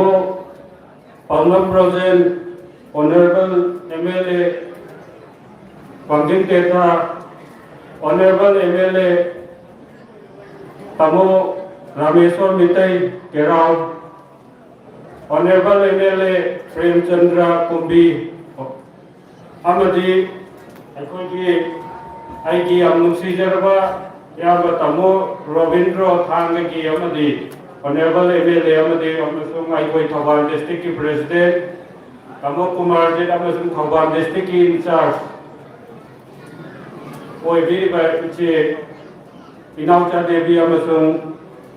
nasigi function nasigi president in charge oi ko biri ba tamuni maspo amakhan naina salam taujari ai sang na matam lau jaroi ke eta hane ke to maina direct la lo jilage ke ina kanda mayam wa ba se Hainadaba, Aigi Prajana Wara, Gaina Sita Sang, Wanga, Mokolki, Dakar, like Kenakala Gaidum, direct Laksha Gay.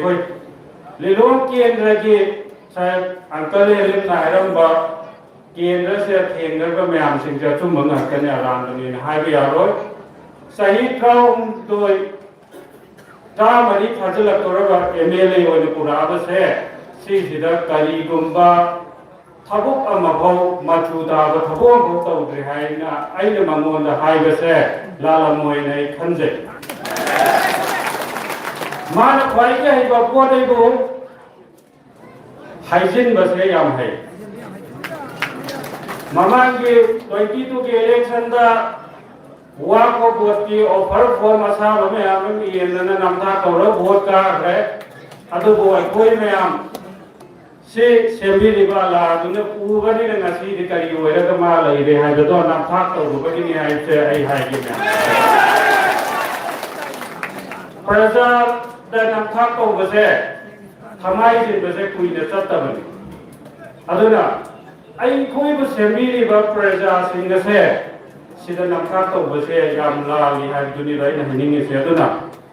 खरच चुम ने सत्ता बसे खरच सांग ने सत्ता करी अचुंबदा अखोई लाखों इलेक्शन से फाइट होता है सबसे सोचना बीजेपी लंगा सेंगने मधुदा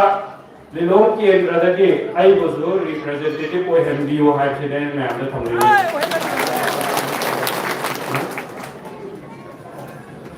वालों याद है इस तमु अखोई के कतारा कुमनी से पंद्रह यहाँ पे वालों याद है तमु वालों भी करो अदुना लिलोंदा तौबा आई ना कमिटमेंट पीजबदा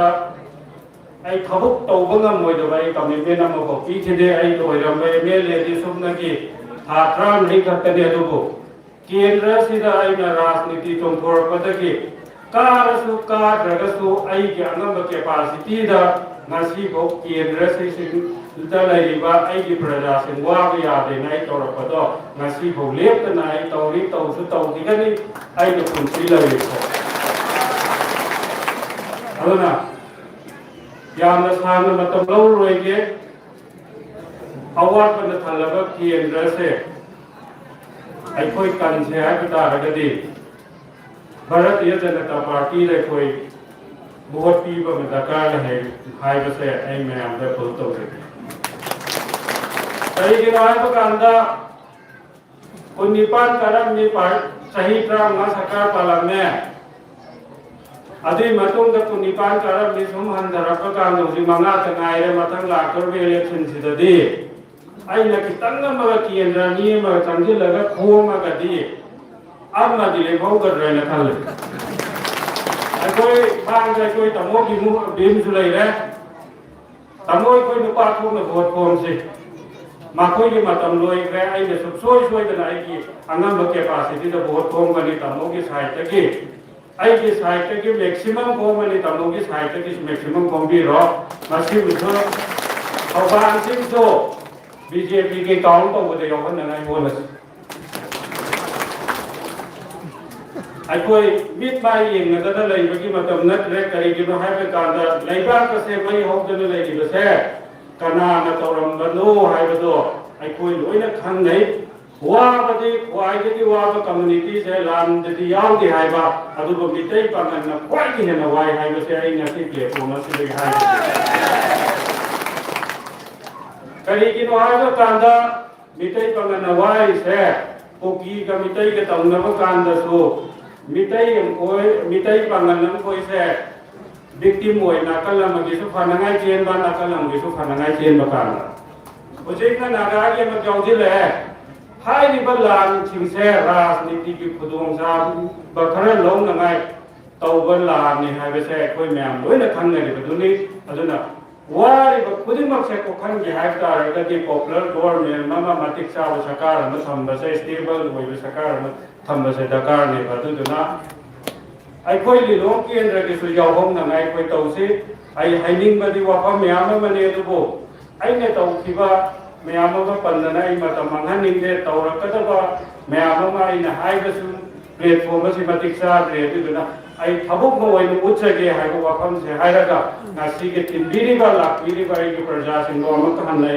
थगचरी पार्टी की state office bearer Thoubal district की मंडल की मैम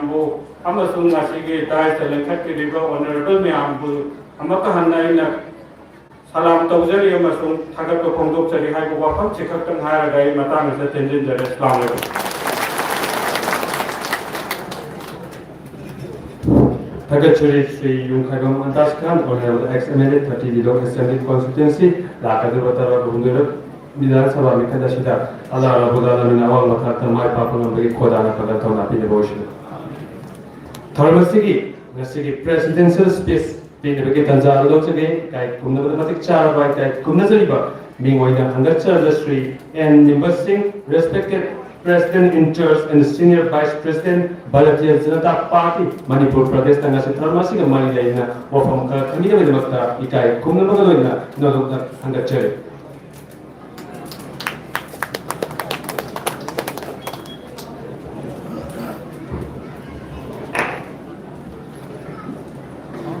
भारतीय जनता पार्टी लिलोंग मंडल वन डे मंडल level political workers conference chief guest की फम मणिपुर की मिनिस्टर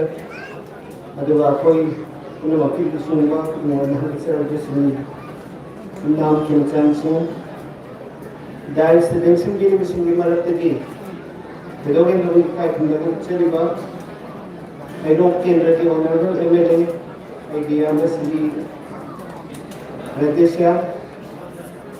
एक नजरबा उरिबो केंद्र की ऑनरेबल एमएलए तामो रघुनी जो तामो प्रोजेक्ट वंशु तेंधार की ऑनरेबल एमएलए खांग केंद्र की ऑनरेबल एमएलए श्री रविंद्र कराउ केंद्र की ऑनरेबल एमएलए श्री रमेशो अदुगा कुंभी केंद्र की ऑनरेबल एमएलए श्री प्रेमचंद्र भारतीय जनता पार्टी की स्टेट की सेक्रेटरी अदुगा डिस्ट्रिक्ट की इंचार्ज श्रीमती नौसा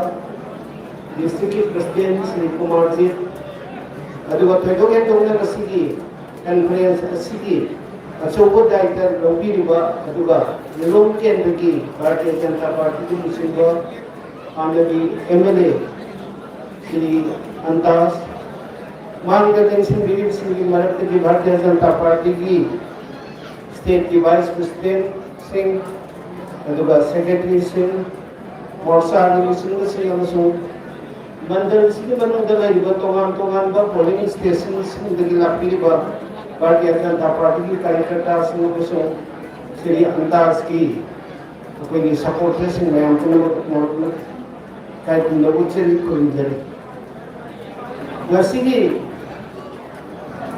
भारतीय जनता पार्टी लिलोंग मंडल वर्कर्स कॉन्फ्रेंस मपुंग स्लाम लाइनिंग ꯆꯠꯄꯁꯤꯡꯅ ꯆꯥꯗ ꯍꯨꯝꯐꯨꯇꯔꯥ ꯍꯦꯟꯅ ꯈꯨꯟꯗꯥꯕ ꯁꯤꯒꯨꯝꯕ ꯃꯐꯝꯁꯤꯡꯗ ꯑꯩꯅ ꯇꯤꯟꯕꯤꯔꯤꯕ ꯏꯆꯤꯜ ꯏꯅꯥꯎꯁꯤꯡꯒꯤ ꯃꯐꯝꯗ ꯑꯩꯅ ꯋꯥꯐꯝ ꯑꯃꯈꯛꯇꯪ ꯊꯝꯖꯅꯤꯡꯕꯗꯤ ꯁꯦ ꯀꯅꯥꯒꯨꯝꯕꯅ ꯚꯥꯔꯇꯤꯌꯥ ꯖꯅꯇꯥ ꯄꯥꯔꯇꯤꯕꯨ ꯌꯥꯗꯕ ꯚꯥꯔꯇꯤꯌꯥ ꯖꯅꯇꯥ ꯄꯥꯔꯇꯤꯕꯨ ꯀꯜꯂꯛꯄ ꯚꯥꯔꯇꯤꯌꯥ ꯖꯅꯇꯥ ꯄꯥꯔꯇꯤꯕꯨ ꯌꯦꯡꯊꯤꯕ ꯑꯗꯨꯒꯨꯝꯕ ꯄꯣꯂꯤꯇꯤꯀꯦꯜ ꯄꯥꯔꯇꯤꯁꯤꯡꯁꯤꯅ ꯚꯥꯔꯇꯤꯌꯥ ꯖꯅꯇꯥ ꯄꯥꯔꯇꯤ ꯑꯁꯤ ꯍꯤꯟꯗꯨꯒꯤ ꯑꯗꯨꯒꯨꯝꯕ ꯄꯥꯔꯇꯤꯅꯤ ꯍꯥꯏꯕꯁꯦ ꯌꯥꯝ ꯇꯣꯏꯅ ꯄ꯭ꯔꯆꯥꯔ ꯇꯧꯕ ꯑꯗꯨꯒꯨꯝꯕ ꯄ꯭ꯔꯆꯥꯔꯗꯨꯗ ꯁꯨꯝ ꯆꯠꯈꯤꯗꯅ ꯚꯥꯔꯇꯤꯌꯥ ꯖꯅꯇꯥ ꯄꯥꯔꯇꯤꯁꯦ ꯍꯤꯟꯗꯨꯒꯤ ꯄꯥꯔꯇꯤꯅꯤ ꯑꯩꯁꯦ ꯃꯌꯥꯝꯁꯤꯗ ꯁꯨꯝ ꯄꯥꯛ ꯁꯟꯅ ꯁꯟꯗꯣꯛꯈꯤꯕꯁꯦ ꯃꯁꯤ ꯉꯁꯤ ꯑꯩꯅ ꯂꯤꯂꯣꯡ ꯃꯟꯗꯔꯁꯤꯗ ꯃꯔꯨꯑꯣꯏꯅ ꯑꯩꯈꯣꯏꯒꯤ ꯏꯁꯂꯥꯝ ꯂꯥꯏꯅꯤꯡ ꯆꯠꯄ ꯏꯆꯤꯜ ꯏꯅꯥꯎꯁꯤꯡ ꯃꯨꯁꯜꯃꯥꯟ ꯏꯆꯤꯜ ꯏꯅꯥꯎꯁꯤꯡꯁꯤꯗ ꯑꯩꯅ ꯊꯝꯖꯅꯤꯡꯕꯗꯤ ꯄꯥꯔꯇꯤꯁꯤ ꯁꯣꯛ 1940 ꯁꯣꯛ 1940 ꯑꯦꯄ꯭ꯔꯤꯜꯒꯤ ꯇꯥꯔꯤꯛ 6ꯗ ꯂꯤꯡꯈꯠꯄ ꯑꯗꯨꯒꯨꯝꯕ ꯄꯣꯂꯤꯇꯤꯀꯦꯜ ꯄꯥꯔꯇꯤ ꯑꯃꯅꯤ ꯑꯩꯅ ꯚꯥꯔꯇꯤꯌꯥ ꯖꯅꯇꯥ ꯄꯥꯔꯇꯤꯁꯦ ꯁꯣꯛ 1940 ꯑꯦꯄ꯭ꯔꯤꯜꯒꯤ ꯇꯥꯔꯤꯛ 6ꯗ ꯂꯤꯡꯈꯠꯂꯦꯅ ꯉꯁꯤꯒꯤ ꯋꯥꯔꯀꯔꯁ ꯀꯟꯐꯔꯦꯟꯁꯗ ꯑꯩꯅ ꯊꯝꯖꯅꯤꯡꯕꯒꯤ ꯃꯔꯝꯗꯤ ꯄꯥꯔꯇꯤꯁꯤꯒꯤ इहान हानबा अखोई प्रेसिडेंट भारत की प्रधानमंत्री होइबिरबा श्री अटल बिहारी वाजपेयी मांग प्रेसिडेंट भारतीय जनता पार्टी लिंखत्पा नुमित अदुगा कदाइदा दिल्ली की कदाइदा अखोई रामलीला मैदान सिदा अदुगुंबा मी लाख मंगा मुख हेन तिनबा पॉलिटिकल पार्टी में लिंखत्पगी नुमित से मसिदा करी तौरे भारत की अखोई मुसलमान सिंगी लुसिंबा अदुगा निम्नतम भारत की बॉम्बे हाई कोर्ट की चीफ जस्टिस यहाँ चीफ जस्टिस होगा अदुगा मतम ममदसु यूनियन मिनिस्टर ओइरंबा अदुगा मुसलमान सिंगी लुसिंबा मोहम्मद करीम संगला हाइरिबा करीम संगला से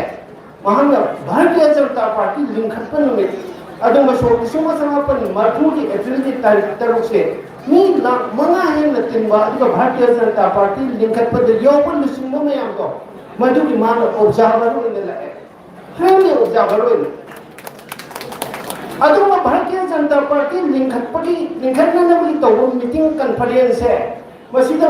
मोहम्मद करीम संगला गुंबा लुसिंबा मलागा अदुगा भारतीय जनता पार्टी लिंखत्तौरिबा मसिगी मीटिंग से कमाइन तौबनो हाइबिगी येंसनबा लाइबो मिसिना महाकी वाहिददी ओ ngasiगी मिफम सिना ताए ngasiगी मीटिंग सिना ताए मदुदी अल्टरनेटिव थी सिदा लेले कना की अल्टरनेटिव सोक 1940 सिदगी अखोई इंटरिम गवर्नमेंट दगी हौरे हैगा कांग्रेस पार्टी ने सोक 1940 फावो पायरपा अदिमा भारत से मसी अल्टरनेटिव से मसी लिंखत्तौरिबा पार्टीज ने ओइले हाइबसे अदुमा मोहम्मद करीम संगला हानि यूनियन मिनिस्टर अमसु बॉम्बे हाई कोर्ट की चीफ जस्टिस ओइरंगन लबथोमे अदुगा हाइबा सोक 1940 की अप्रैल की तारीख 6 लिंखत्तौरिबा पार्टी से मसीदा कना याउ अटल बिहारी वाजपेयी याउरे मुरली मनोहर जोशी याउरे LK अडवाणी याउरे खुशबू खरगे याउरे सिकंदर भग याउरे हिंदू माता अदुगा अतोपा कना याउरे अदुगुंबा मुसलमान सिंगी लुसिंबा अदुगा मोरारजी देसाई की सरकार दा यूनियन मिनिस्टर ओइरबा सिकंदर भग हाइरिबा भारतीय जनता पार्टी लिंखत्पसे मसिदा याउरी मासे फाउंडर मेंबर ओइ अदुगा भारतीय जनता पार्टी की नेशनल वाइस प्रेसिडेंट ओइरमे अदुगा अतोपा लुसिंबसिंगी मनुंग कना याउ अरिबेक यूनियन मिनिस्टर ओइरमे अखोई मध्य प्रदेश दा भारतीय जनता पार्टी सागतपद अचौब दायित्व लौरिबा अदुगा मुसलमान सिंगी लुसिंबसिंग याउरे अदुगा ngasi भारतीय जनता पार्टी की लुसिंबो ngasa tamona देशamna थंबिरमे अखोई मुक्तार अब्बास नबी सिकंदर बग हाय भारतीय जनता पार्टी लिंखत्पदगी हौरे है तो ngasi फाउदा सोलिसिंग चापन मरफुदा लिंखत्तिबा तुमा भारतीय जनता पार्टी से अदुदगी ngasi फाउ भारत की मनुंग लेरबा अदु मुसलमान लुसिंबा मयामना सागलपा अदुमा पॉलिटिकल पार्टी ने सिमा पॉलिटिकल पार्टी से ngasi दी मी को तारा मरी है भारतीय जनता पार्टी के मेंबर हो दिन पृथ्वी के प्राइमरी चाउ पॉलिटिकल पार्टी हो ये अदुना मियामना मरुना मुस्लिम सिंह मुसलमान सिंह भारतीय जनता पार्टी से मुसलमान सिंह की पार्टी में है कि अरानपुर प्रसार को मधु हजो की है से मसीली रोमन सिंह वर्कर सिंह की पॉलिटिकल कॉन्फ्रेंस की आइडिया में हम पूछे मसीली मपोन नसीली अखोई के अंतास न अंतास अखोई का भारतीय जनता पार्टी ने थबक तो मिनरल सिंह मसीली सही तरह मखोई ट्राई को अदुमै के फाइन लोमार युद्ध की लूसिंग में भारतीय जनता पार्टी की युद्ध सागत पदा सो इसिंग अनी का तरह मंगा अदाय के हो गया का भारतीय जनता पार्टी की युद्ध की युवा मोर्चा की सागत पदा अच्छा वो दायित्व लौट लाप अदुम अखोई नाव अंतास ने मयाना सही अमा खरे है ना मागी अखोई मति मागी मथुना भी ये मयाना मागोंद केंद्र सिगी यांगी दायित्व सिनर में अदु तेलबा मतम खरद यांगी थबक मपु फान थबक तौ बुंगम दिदबदो मदु लाकतौनी सोक सिंगले कुंतरे त पांथोकनी है किन लेबा सिंगबा मणिपुर विधानसभा की इलेक्शन से केंद्र सिदगी लिलोंग असेंबली कॉन्स्टिट्यूएंसी सिदगी भारतीय जनता पार्टी टिकट का मासे माय पाखन बिरो है से असि सभा से थमजबगल लोना मैं पूरा भारतीय जनता पार्टी की दमक अकोई थौना फना चुंगथोकना सिरियांता से आसे मिहुत कोना थार की और खन से थमजरे हाइदगा मैं पूरा मखन फुरजे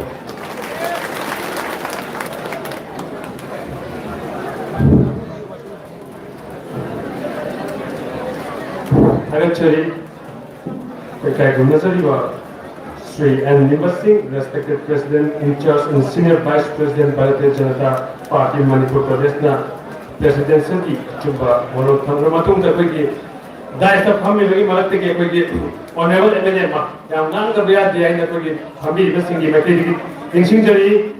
ए नोदुना कौशन जगे ऑनरेबल एमएलए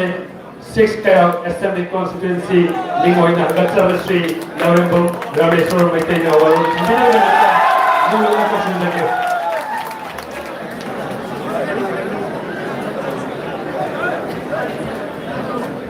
मैम मतान चारे जो मैम हरी तो है के हम जगह यहां पे नहीं जगह मैं को मुझे का से बता सकते हैं आप कौन में सुन का चली मैम सारो मतम बोले कहीं कोनी रखतम के तानी दमन मादे तानी को पना में नgang जगह आइना सुनची नि से बंगो द तो से पदा तुम ना को मुता को है अंदर हम जगह आई गम अंदाज का वका पोटी से हमें पे को माले की अरे अमना कोई लेबा और अभी से मिसा ले तो सरकार से और ये नपी सिंह फकना बा और मैं इनको और स्कीम की मखा दा पा करो तो ना के को पने अदु से लोग के से बोतो याम मनीना करो तय पान थुंदो माले कना दा कोई नपी सिंह के मखा हाय नपी सिंह दो अको अंतास ना मान खंजबा और सले को जाओबा स्किल लेबा नपी सिंह फंगने में हजब तो तार पाइटा बंगो दगे असु काना वखर से मैं आंदा हम जगह अदु गमना हौदिबा 17 ददी अंतास में अपने को लेमिने अरे डीजे बॉयज को ठोमै कना पंदे रो लेपनिना हंदक की क्या मैदर केरावम दसो अंतास मु आई को मते पांगबिरे हंदक लिलोंगदा आई की मरी मता सिदा सागे की ओइबा लिलोंग मैं काइदा दफा को हम किनजा बखर जान में हम सोइदना अंतास की माय पांग होना जगन है बिजि मंगसी हमदरगा अमुकना मैं अंदा खरमजगे कोई अमतंग दा सिम ले हाई ममतंगा लिलोंगी प्रजा सिंह से मणिपुर की कोई मियाम का हम सब कंडीशन तो के तो मणिपुर में से कोई एक्सारिबा नुमिदांग की उम स्वाई भी लिलोंग थे की नहीं बा हा लिलोंग प्रजा खुद मक्से मना मसे था कर ले बदल मणिपुर की कोई मैं सिनरी मना मसे बिजदे तो कोई नहीं से हम सब लिलोंग जगह से लोवेबा और हाई बनी लिलोंग से कथियल से दास अमदु सारे ममांग ले बना कंदो मखाद बेसमेंट हापकांदा ग्राउंड फ्लोर मासिंग की मथक्तगा अदुगुंबा यूनिटी मोगलोमाय का सानबु या पामदम लई तो मैं पुलकांदा तो मुने जाय वई का हाइजरगा मैं अपन मन का बोलो sir thank you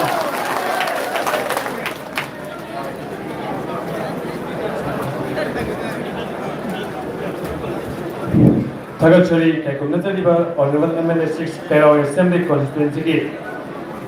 Sri Rameshwar Maitreya warok thamga matungda asigi thoramasi daitha election biriba madi lakiriba madi lakadarba Manipur ki tarahum derak Subha Vidhan Sabha mikal asida Bharatiya Janata Party amadi Lilong Assembly constituency da kai kumna jariba kayam Andas Khan amadi asigi phambiriba honorable MLA amadi laiba thoba kai koigi leadership amadi कार्यकर्ता कंगू Singh अवांग थाकता mic पाप नंबकी खोदाना पंगा थोना pin मोशनो थोरमसी की अरोइबा board of thanks की वरोल PB नवे दमकता काय कुमना जबदा मतिक साबे काय कुमना जरिबा मिंगोइना हंगचरबदा advocate Zulfikar आली general secretary भारतीय Janata party state minority मोर्चाना वरोल Thumby नवे दमकता इकाय कुमना मगलोइना नोलुना कौशिनजरी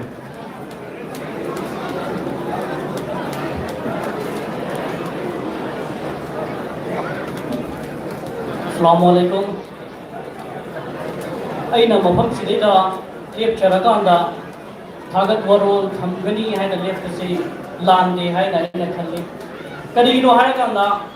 nashigi akai honorable chief minister of Manipur mahakondagi haubraga wangang loi kum namana thambiram base point ngantani awat pa darkar laiba ngasi makwat liba Lilongki putharaga leiriba horaga leiriba posak singdo mention gadoba aduba achoba scheme achoba darkar leiba thabak singdu khaktani haidana aina khanje maramaduna ngashigi asigumlaba one day mandal level ki party workers conference asigo mapong phahan bigani haidana achinba matam kaithopira kanda hauji nungchin ki flight ta Delhi da chappi gadoba मधुमक लेना लिलोंगी प्रजा की मनाक्ता यौरुगनी हाइदना असिगुंबा workers conference असिबो सरुक यारुगनी हाइदना लेंबिदा अम्बा अखोय मणिपुर की chief minister मिंगुना पंजरबदा युनाक खेमजान वहां कोइना मसा नाकी ममांगदा चर्चिबता अरगसो आइना असिगुंबा conference असिगी लेंबिरपगी दमक आइना थागचरे लोइना नशिगे असिगुंबा पार्टी की वर्कर्स कॉन्फ्रेंस असिदा अखोगी भारतीय जनता पार्टी मणिपुर प्रदेश की प्रेसिडेंट ओइबिरिबा अदुगा हंदक तनौना मेंबर ऑफ पार्लियामेंट सु ओइबिग्रबे अखोगी श्रीमती अधिकारी मतु मयुग सरदा देवी लाकनी हाइदना अखोई सिंजलांग जरमबने अदुबो पार्लियामेंट सेशन लेबा अमसुंग पर्सनल ओइबा चिन बखरा लेबदगी लेंबिरखिद्रे महाकुसुआइना दाइस असिगी खुदोंग चाबा लौरकांदा महाकुसुआइना थागत वरोल थमजबगा लोइना महाकी महूत सिल्पीगनी हाइदना लेंबिरकपा पार्टी के वाइस प्रेसिडेंट की इंचार्ज पुबिरिबा मिंगना पंजरबदा तमो एन इनवर्स महाकना पार्टी की चना कांगलोड अमसुंग अखोइना ममांगदा नैनरुदबा खंगुदबा अखोइना थिजिनफम थोकलबसु थिजिनरुदबा भारतीय जनता पार्टी अमसुंग मुस्लिम हाइरिबा अनिसिगी लैनबा मरिदुगी मतांगदा तेंतकना यामना मरु ओइना थंबिरमगिदमक आइगे माइकैदगी अमसुंग सिंजलांग जरिबसिंगी माइकैदगी आइना थागत वरोल थमजरे लोइनना असिगुमलबा मंडल लेवल वर्कर्स की कॉन्फ्रेंस असिदा अखोइगी सुदाइता लोफम थोए लिलोंगदा भारतीय जनता पार्टी मपुंग फाना अखोइना अहेनबा ममांगदा लैरिबसिगी मथक्ता भारतीय जनता पार्टी की इलेक्टेड अमा मेंबर ऑफ लेजिस्लेटिव असेंबली की एमएलए अमा पुथोक्तबा यादे मसिदा कोई इशू दाइता लौरुगनी हाइदना लेंबिरकपा मिंग लोइनमकी 15 गसो अखोइगी लेंबिरकले ऑनरेबल एमएलए सिंह सिंजलांग जरिबसिगी महूत छिलगा आइना थागतपा फोंदोकचरे लोइनना भारतीय जनता पार्टी लिलोंगी वर्कर्स सिंह अमदी लेकाय सिगी अहलमन नसिगी लेंबिरेबा इराइका इराइचा सिगी प्रजा खुदिंबक लिलोंगी प्रजा खुदिंबक अहलमन उलमाई किराम पुनमक आइना सिंजलांग जरिबसिगी माइकेगी महूत छिलजरकांदा थागतवरोल थमजरी लोइनना सिगुमलबा पार्टी की भारतीय जनता पार्टी की मंडल लेवल की वर्कर्स कॉन्फ्रेंस असिबु माइ पाखन बदा मतेंग पांगबिखिबा मीडिया की पर्सनल सिंह सिक्योरिटी पर्सनल सिंह लोइनना अखाप लैतना कथोपा अमगा लोइनना नोंग चिंगी फिबम फत्रगसु मसिबु माइ पाखन दबा यादे हैदना चेंबी चोंबिरिबा यूथ सिंह लोइनना मसिगी वर्कर्स कॉन्फ्रेंस असिगु दाइतपुम नमक लौरकांदा शिनबिरिबा मिंगन पंजरबदा honourable ex MLA Y Antas Khan बुसु सिंजलाम जरीब सिंह की महूत सिंजरकांदा थागत वरोल पीजरी लोइना लोइना नशीगी अशिगुम लबा पार्टी की वर्कर्स कॉन्फ्रेंस असिदा अखोइना हाइजरुबा तौदना लेंबीरकपा Lilong municipal council Thoubal district की इलेक्टेड तरेट लोइना जिला परिषद महाक मखोई सिंह अदुबुसु अइना सिंजलाम जरीब सिंह की महूत सिलगा थागत वरोल असी थमजरी मतंग असिवाइदा अइना थागत वरोल थमजबसे टेंशन जगे हाइदना मयामदगे या बलौजरी अस्सलाम वालेकुम Secretary Advocate Zulfikar, General Secretary, BJP State Minority Mosa koi thormasi matang asida lushenjara ka koi ki dice election 06 slogan amaktan koi lomina bagi tanja du lom hisaina tingching jari akoi mayam agot minaraga slogan amaktan lomina ki se aina dice election 06 amaktan koi aina BJP harakani aduga mayam yai pare agani aduga yumphai bam namtas khan harakani yai pare aga aroi bagi tana BJP government yai pare aminasi भारतीय Janata party भारतीय Janata party युंखाइबम अंतास खाना BJP government भगत चरी कर नहीं पा ईमान याई फोरे अदुगा थोड़ा से की लाठी को कोई भी खुद बामती